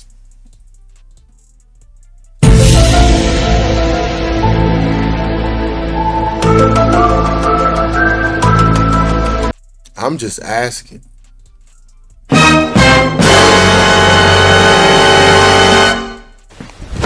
Emotional damage. Huh? Woo! Boy, what a tangled web is being weaved, boy. I'm just saying. Woo! I just really want to ask tonight, if you own a building, you are the rightful owners to the building. Right. How then the title? Shouldn't the transfer be shown just as how it is shown for 2023? Why then it wouldn't show? Because the last time a transaction was done was 2010, you know. So how then in 2013 it don't show that? Yeah, that's crazy. That's crazy. So I'm simply asking tonight, Jamaica, because we're holding them to account. Something not right, my wisdom warriors. Something is not right. Tell about them. All lies will be exposed. That's all. And anyone who takes that the wrong way, know why they take it the wrong way. What can go so? Ball out! Whoa, yo. We need help, Jesus. Jamaica need help. The timeline no match up. Because one has said 8, one has said 2013. So how is it that everybody have a different timeline to when building owner who own building and how it not own? So I think the onus is on Mr. Vaz, because he take it upon himself to explain. Or the part that I found interesting in say he never knew nothing about this until last night when right. this was sent to him. So me I said to myself, Courtney, he said him know about everybody else's business in Jamaica. Because when something there, him say what? Nothing in Jamaica is private. Exactly. He said he has no knowledge of it.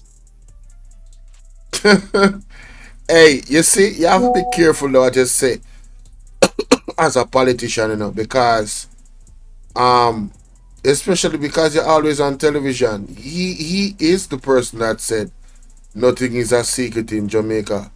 So how then is it possible then that he's not aware of this? Something so big and something so indirectly close to him.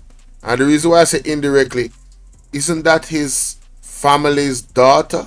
Isn't that his daughter-in-law? You know, you can't just act like there isn't reason for suspicion. Alright? Nobody is crazy out here for being suspicious. Alright? Yeah, they want to, lawsuit this, lawsuit that. But people have a right to ask questions, man. All of this is sus.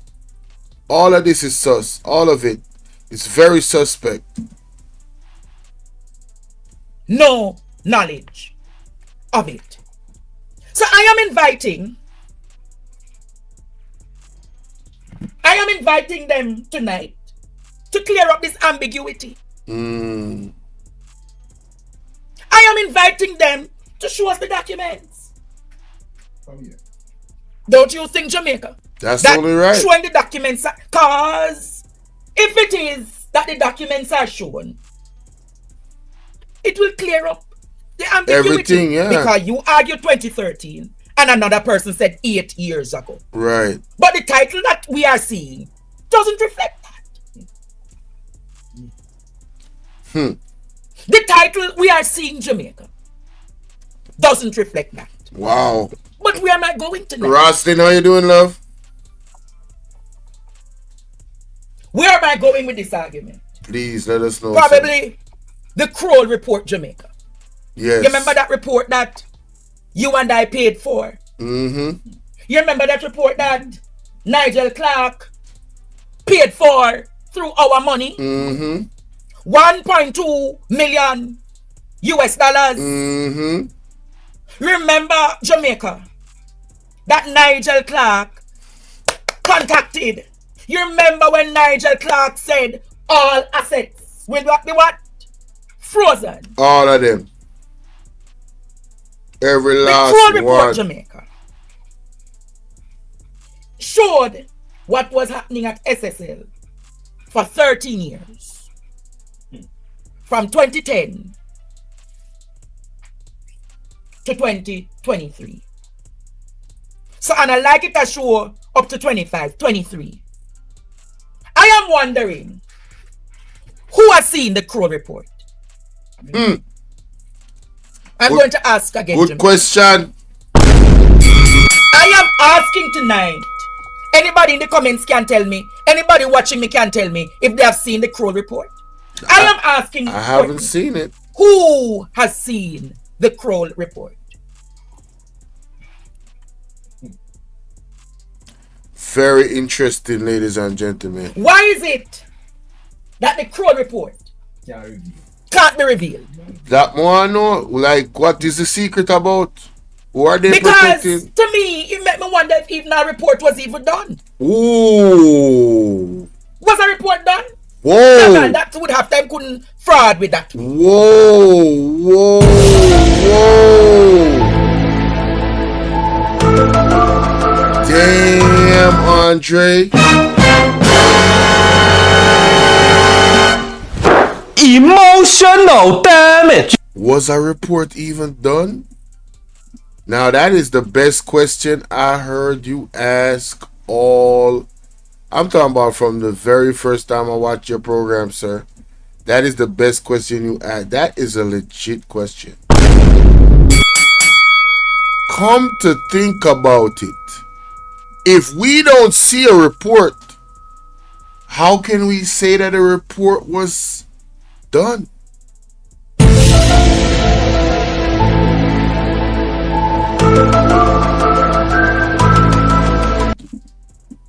Something not right, my wisdom warriors. Something is not right. Tell about them. All lies will be exposed. That's all. And anyone who takes that the wrong way, know why they take it the wrong way. Damn. So the DPP has seen the report, I believe. Nigel would have seen the report, I believe. The Financial Services Commission would have seen the report. I am sure, Jamaica, that the Financial Investigative Division would have seen the report. Yeah, man.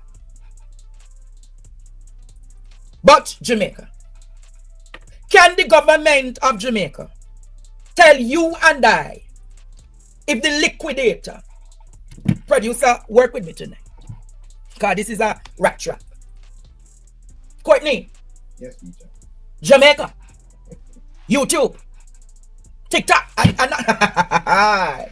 Share up this live now for me now, please.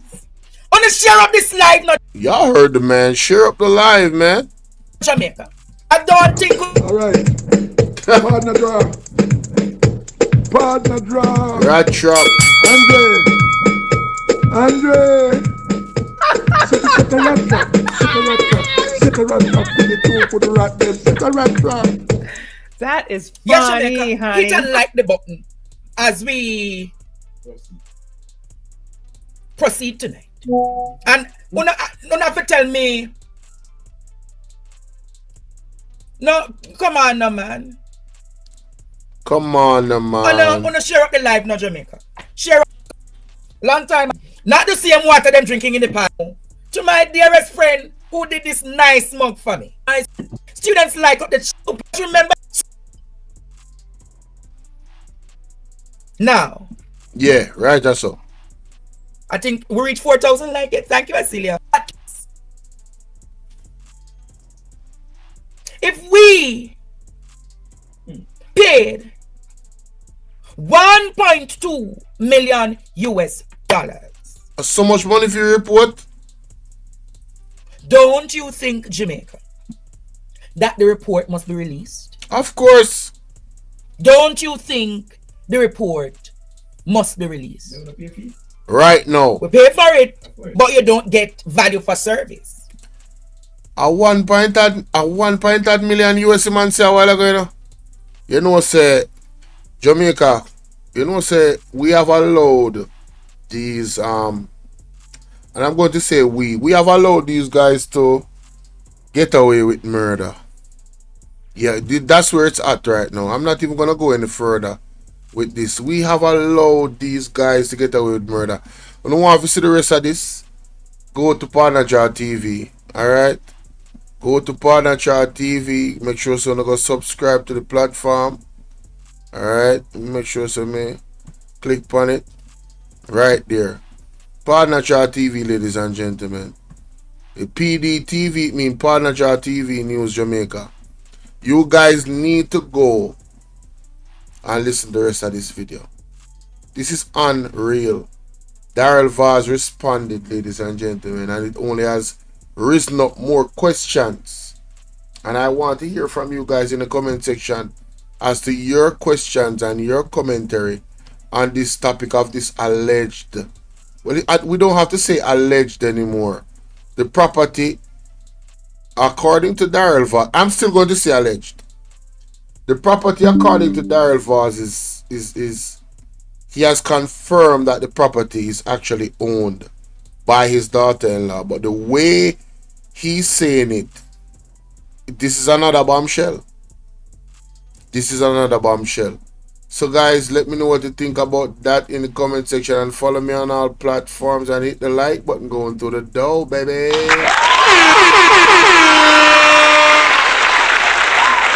Yes, my people. Yes, my people.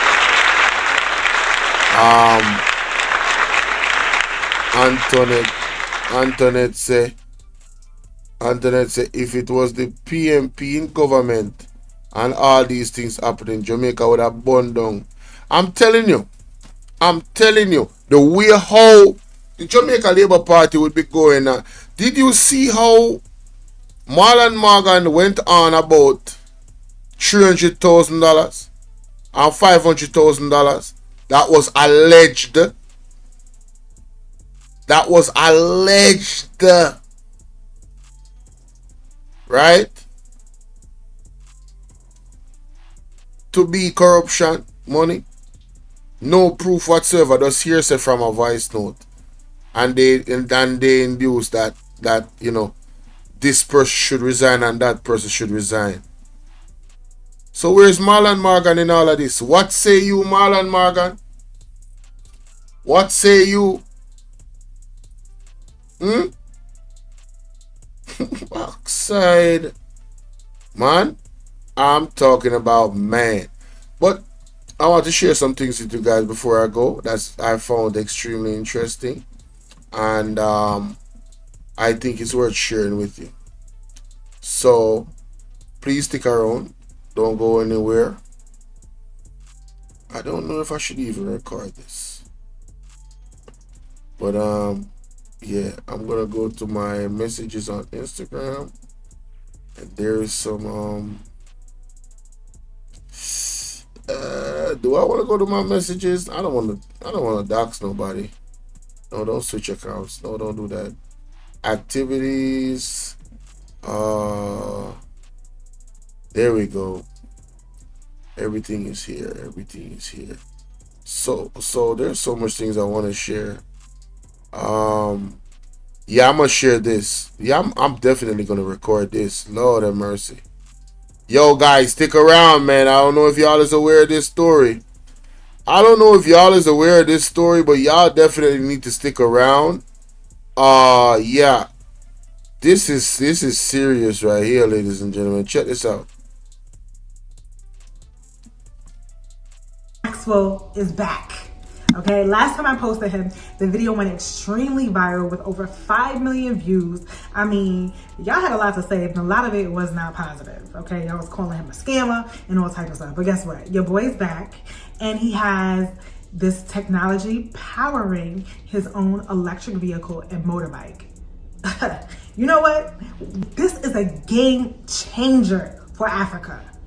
This is huge. We are witnessing the death of energy monopolies, energy dependency. If this technology does everything that he says it does, and it can really generate power just utilizing the frequencies from the Earth's atmosphere, denying the laws of physics, baby, this is the death of Tesla as well. Okay, I need Maxwell and Ibrahim Traore, who also just created his own electric vehicle, to come together and make some magic.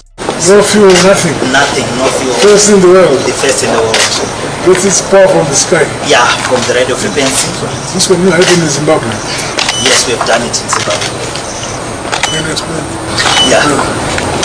So the vehicle is powered with what we call a microsonic energy device. That is the vehicle, it uses what we call the microsonic energy device. The microsonic energy device, it is the device that I personally invented in 2009, which harness radio frequencies, converted it into energy. As you know, radio frequencies, they are measured in nanovolts, meaning to say they are less than a volt. They are just like nothing, but we find a way of harnessing it through the creation of the 70% of the components in the microsonic energy, which I've tailor-made. He's ain't happy about this technology because the last time this brother was invited to the United States, they actually did poison him. And his partner, unfortunately, died from this poison. We were poisoned at that time. Dr. Teddy didn't make it. He died in January 2017. I survived by the grace of God. So I was always in Zimbabwe and United States of America until HE heard about myself. Then he invited the president, yes. Then he invited me to come back and put my base in Zimbabwe. So right now I'm based in Zimbabwe. Designed. So those are the components that enable the radio frequency to be transferred into pure useful energy. And this is the first time in the world. With that technology, it violates the laws of energy in thermodynamics and also the first law of energy as well. So they wanted to arrest him for changing physics. Yeah, yes. Even when we tried to file a patent, they said we were violating the natural laws of physics. So it's not an industrial applicable. We decided to take the trade secret route after that. So with this car, you can also use it to power your house. It is a moving generator. When you drive from work back to your home, you can connect your power cable, then you can power your house. It gives you 15 kilowatts power to power your house. And the vehicle itself, it has got 160 kilowatts electric motor, which gives you a torque of about 320 to 380 Newton meters of torque. That means it's fast. And we are talking of horsepower of around 215 horsepower. So when we compare this car with the same cars of this model, like the Toyota Urban Cruiser, you will see that this is efficient in everything. When you talk of load, our car, it doesn't weigh much. It weighs 1,405 kgs only. When you talk of an urban cruiser, you're talking of about 1,800. So that means you can carry extra baggage in the vehicle. Top speed is 220 kilometers per hour. Yeah, which is fast. It has got two driving modes. We have got the sport mode, which will give you 0 to 100 kilometers per hour in around 2 seconds. That is very, very powerful. Then we've got what we call a normal driving mode when you want to drive like in town. You can select that one so that it won't give you a lot of torque. This is real African futures. This is real African history. This is a game changer for Africa. And guess what? The best advantage, the driving range is unlimited. I charge where I eat with my kids. Kungora driver for the next 20 years. And the motor is a true tower, upper market, plates. From 2015, we have been working hard, testing it, homologations, CBCA certifications, ISO certifications, FCC standards. Sagaya roadworthy. Even when it comes to Zimbabwe, it went through VAT. You are the inventor. President Mnangagwa says he called him back home to do his work here in Zimbabwe and is happy to grace the occasion when the vehicles are launched. Is there any other vehicle you have? With this technology, this is the first vehicle in the world. I'm loving that every day. We are witnessing the revolution, the African revolution happen. Finally, Africa is breaking free from the chains that have been around it for so long. And I'm loving it. Hey friends, guess what? Our boy Maxwell is back. Okay, last time I posted him, the video went extremely viral with over 5 million views. I mean, y'all had a lot to say, and a lot of it was not positive. Okay, y'all was calling him a scammer and all type of stuff. But guess what? Your boy's back, and he has this technology powering his own electric vehicle and motorbike. You know what? This is a game changer for Africa. This is huge. We are witnessing the death of energy monopolies, energy dependency. I mean, if this technology does everything that he says it does, and it can really generate power just utilizing the frequencies from the Earth's atmosphere, denying the laws of physics, baby, this is the death of Tesla as well, okay? I need Maxwell and Ibrahim Traore, who also just created his own electric vehicle, to come together and make some magic. No fuel, nothing. Nothing, no fuel. First in the world. The first in the world. This is power from the sky. Yeah, from the radio frequency. This one you have in Zimbabwe. Yes, we have done it in Zimbabwe. Can you explain? Yeah. So the vehicle is powered with what we call a microsonic energy device. That is the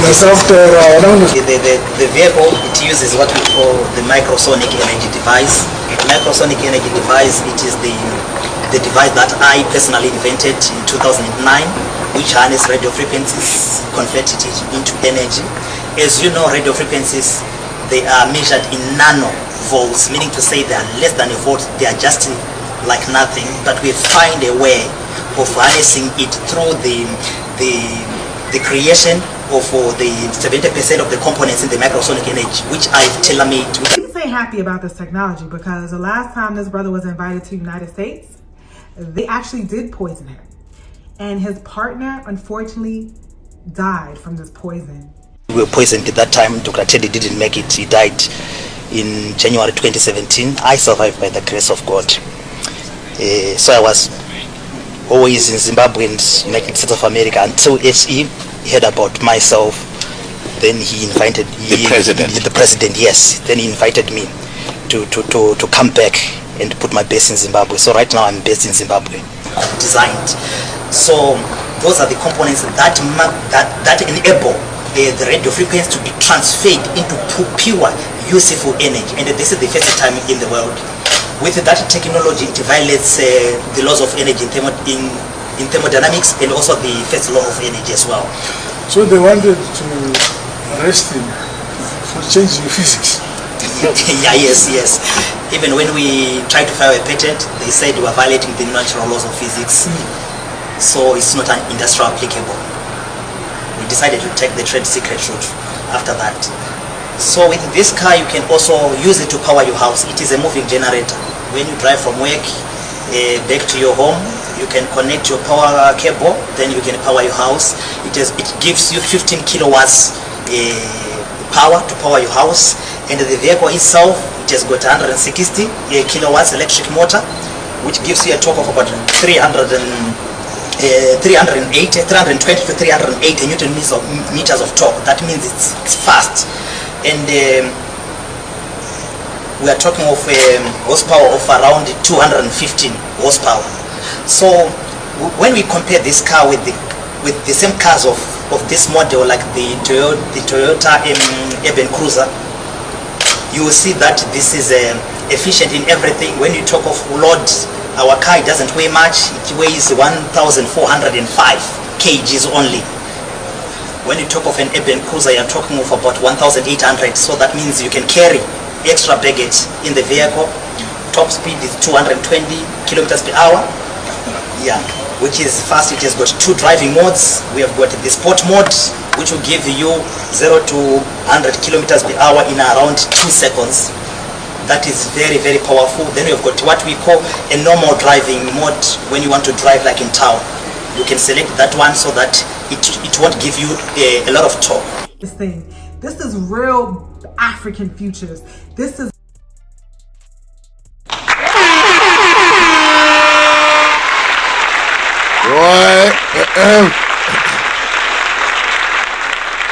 Man, I had to share that by itself. Ryan Campbell, what up?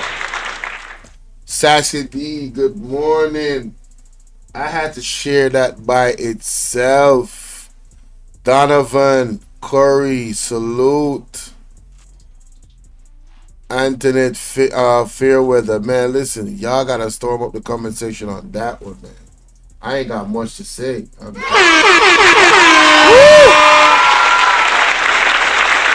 there's some other things. Got some miscellaneous videos out here that you know, I think we could learn from. So I'm gonna be sharing that with y'all. Most definitely.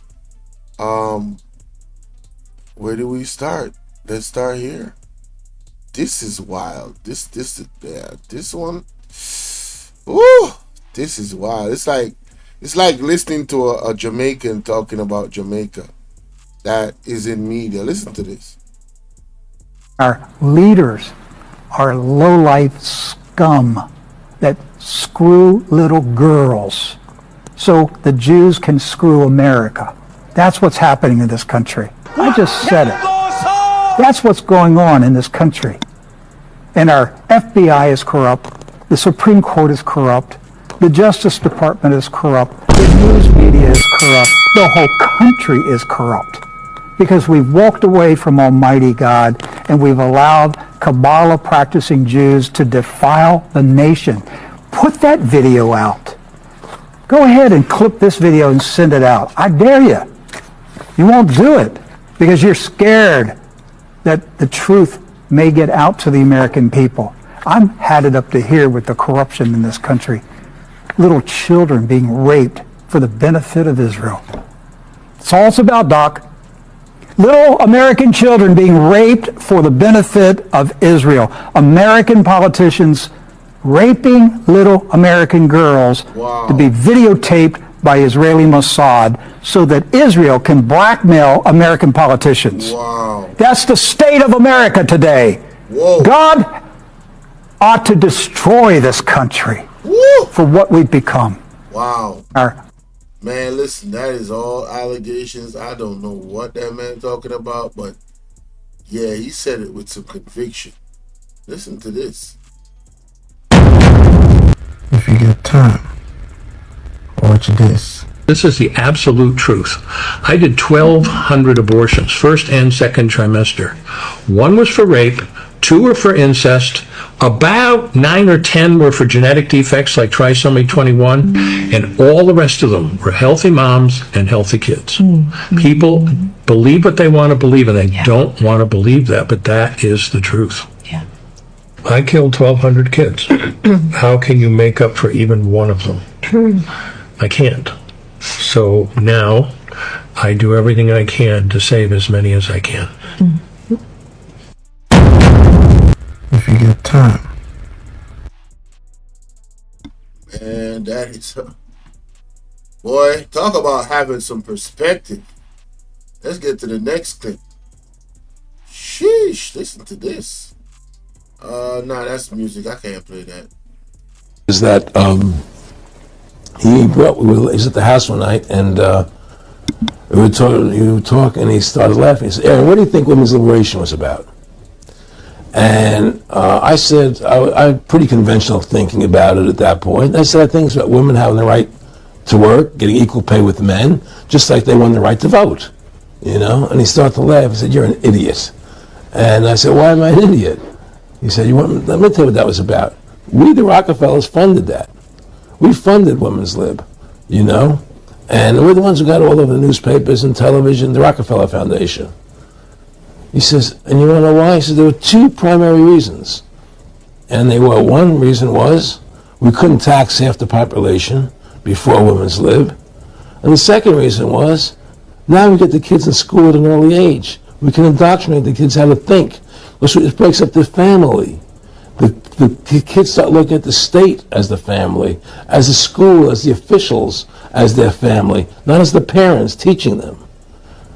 And so those are the 2 primary reasons for Women's Lib, which I thought up to that point was a noble thing. You know, when I saw their intentions behind it, where they were coming from when they created it, the thought of it, I saw the evil behind what I thought was a noble venture. Is that he was at the house one night and so all of my ladies them, that has been programmed to advance this agenda. Oh, I want to be paid as much as the men are getting paid.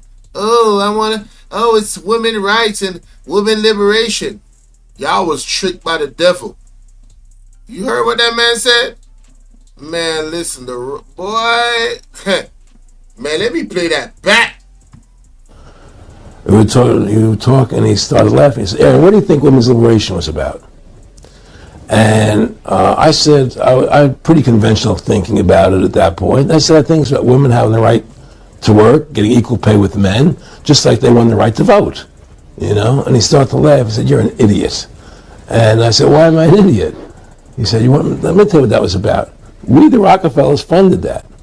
We funded women's lib, you know? And we're the ones who got all of the newspapers and television, the Rockefeller Foundation. He says, and you want to know why? He says, there were two primary reasons.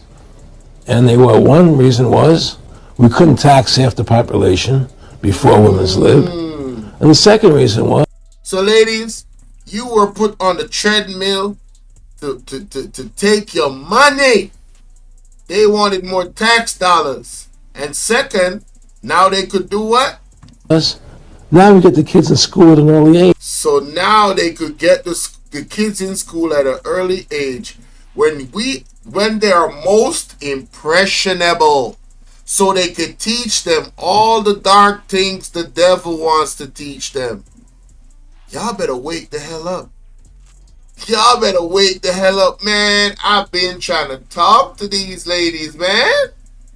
I've been trying to tell these, and even now, you have women now that will argue you down about women liberation, not knowing it was a ploy by the devil to remove you from the home, remove you from the children, and I dare say it, where God intended you to be. Because you're supposed to be the first teacher. Can I get an amen? Yeah, I know a lot of y'all ain't gonna like that, but I'm gonna tell you the truth. I'm going to tell you the truth. I'm going to tell you the truth. Like it or not, I'm going to tell you the truth. That's what I do. I'm BOLO V&R. You feel me? Shout out to Kimon in the building.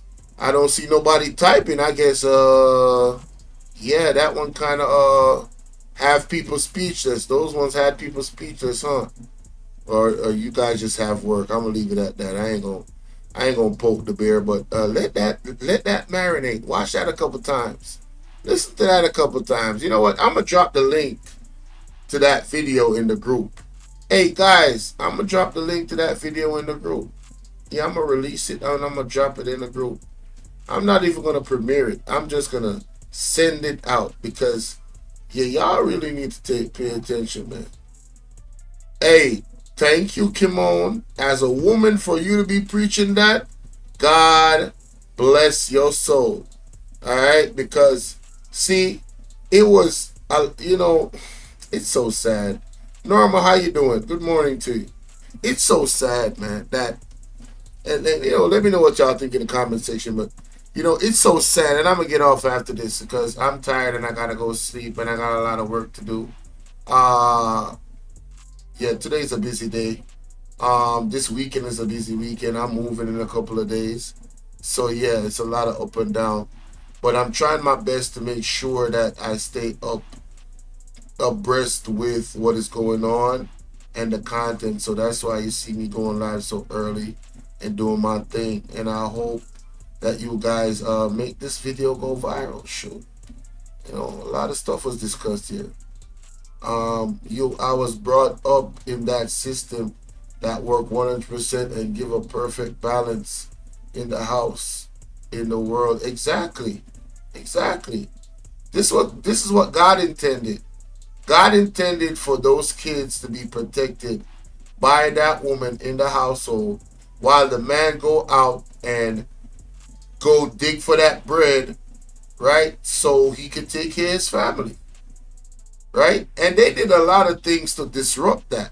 Everything they did was to disrupt the family. The devil is always going after our children. So once the parent isn't there at an early age, the children is vulnerable. Vulnerable to indoctrination by the devil. Hello. Hello. But I digress. Y'all have a wonderful morning. That's a lot for y'all to... You can think about that for the rest of the day. See you guys later. Appreciate y'all. The word is love, and I'm out. Peace. Ball out! Whoa! Yo, yo, yo. We need help, Jesus. Jamaica need help. Shift the parliament. Shift the election. Shift everything. Remove them out there. Take out the cockroach. Take out the thief. Take out the criminal them. Take out the thief them. Take out the murderer them. Take out the gang leader them. Out of parliament. Take them out. From Portland. Take them out. I hear Portland. Me I go to Portland. Why me I travel to Portland? Take out somebody. Man or woman. Mr. Speaker, the minister has made that point repeatedly, and it is disingenuous. Of course, yeah. Under our constitution, constituencies cannot straddle parish boundaries. And when you configure parish boundaries, as this bill does, running through the middle of existing constituencies, you are ipso facto reconfiguring the constituency boundaries. Stop deceiving the people. Stop it. Stop it. Stop it. God, no, this have to come to an end. This have to come to an end. Then double rich, then triple rich, all of them a millionaire teacher. That's why yesterday have too much big talk. That's why yesterday I shoot them one another. So I shoot them one another. So I'm demand them to change up boundary for them stay that poor. But it not gonna work. It can't work. There is no way Portmore can be a parish and they do have nothing at all. And the people don't even stand. Let me tell you something. This can't work, government. Andrew, you have to take this. When I say you have to take back this, you have to take back this. And you can't call an election because you call you're done. So when and when you not call you're done. If you call you're done and if you not call you're done, so what you gonna do? You're there now, go take for yourself. You feel you know, pack your bag and go, resign, take for yourself your peaceful life. Go on with what you have, because we still gonna lock you up and you can't escape. No way you can't escape. Thief! Me say, as you go on the internet and type in, and your name a thief come. And the second thing will come up, oh God, Bandulu. What you say? Bandulu, lie come up in a teacher screen, and me say, I find your name. Boom, thief. And lie come up. So Andrew is a thief, and him is a liar, and him is a big, nothing but a dirty criminal. Andrew retired, and you left the country, country and fear. Your mama never will out to you, and your two father never will out nothing to you. Right now I'm thinking that Richard never work for them bad about rotten millionaire. You understand? So what go on? And Jamaica people are broke. Teacher, this cannot work. Thief, criminal. FBI to come for them now. Wait, Mr. Bull, call them. FBI, please, come. The matter get worse. The matter get dread. FBI, come down in Jamaica, come look what go on. The situation all right. It's not pretty at all. Bad things are going on here. Dread things are going on here. Judgment on the people that we want help. FBI, come help with. FBI, please, we are begging over the last hour with the panic brink. FBI, to come. FBI, come. No wait. It will get dread. And to take for yourself is a thief. Wicked and lie. We're afraid of you. We're sick of you. We can't eat. We can't drink. We are suffer down here. FBI. Boy, call them. Let me call them, boy. Tell them in our country. Carry a big liar for it and give her money and make him travel case for you. Because they have the money and sit and thief. SSL lock them. SSL nothing to nobody and nothing what none at all. Because I write the evidence there and the laptop then dodge off and thief. So both forget the money and the poor people then forget back their money. Them is thief. Judgment. FBI to come, take them quick and fast. What Mr. Call them, tear them, come. He just gets up a second.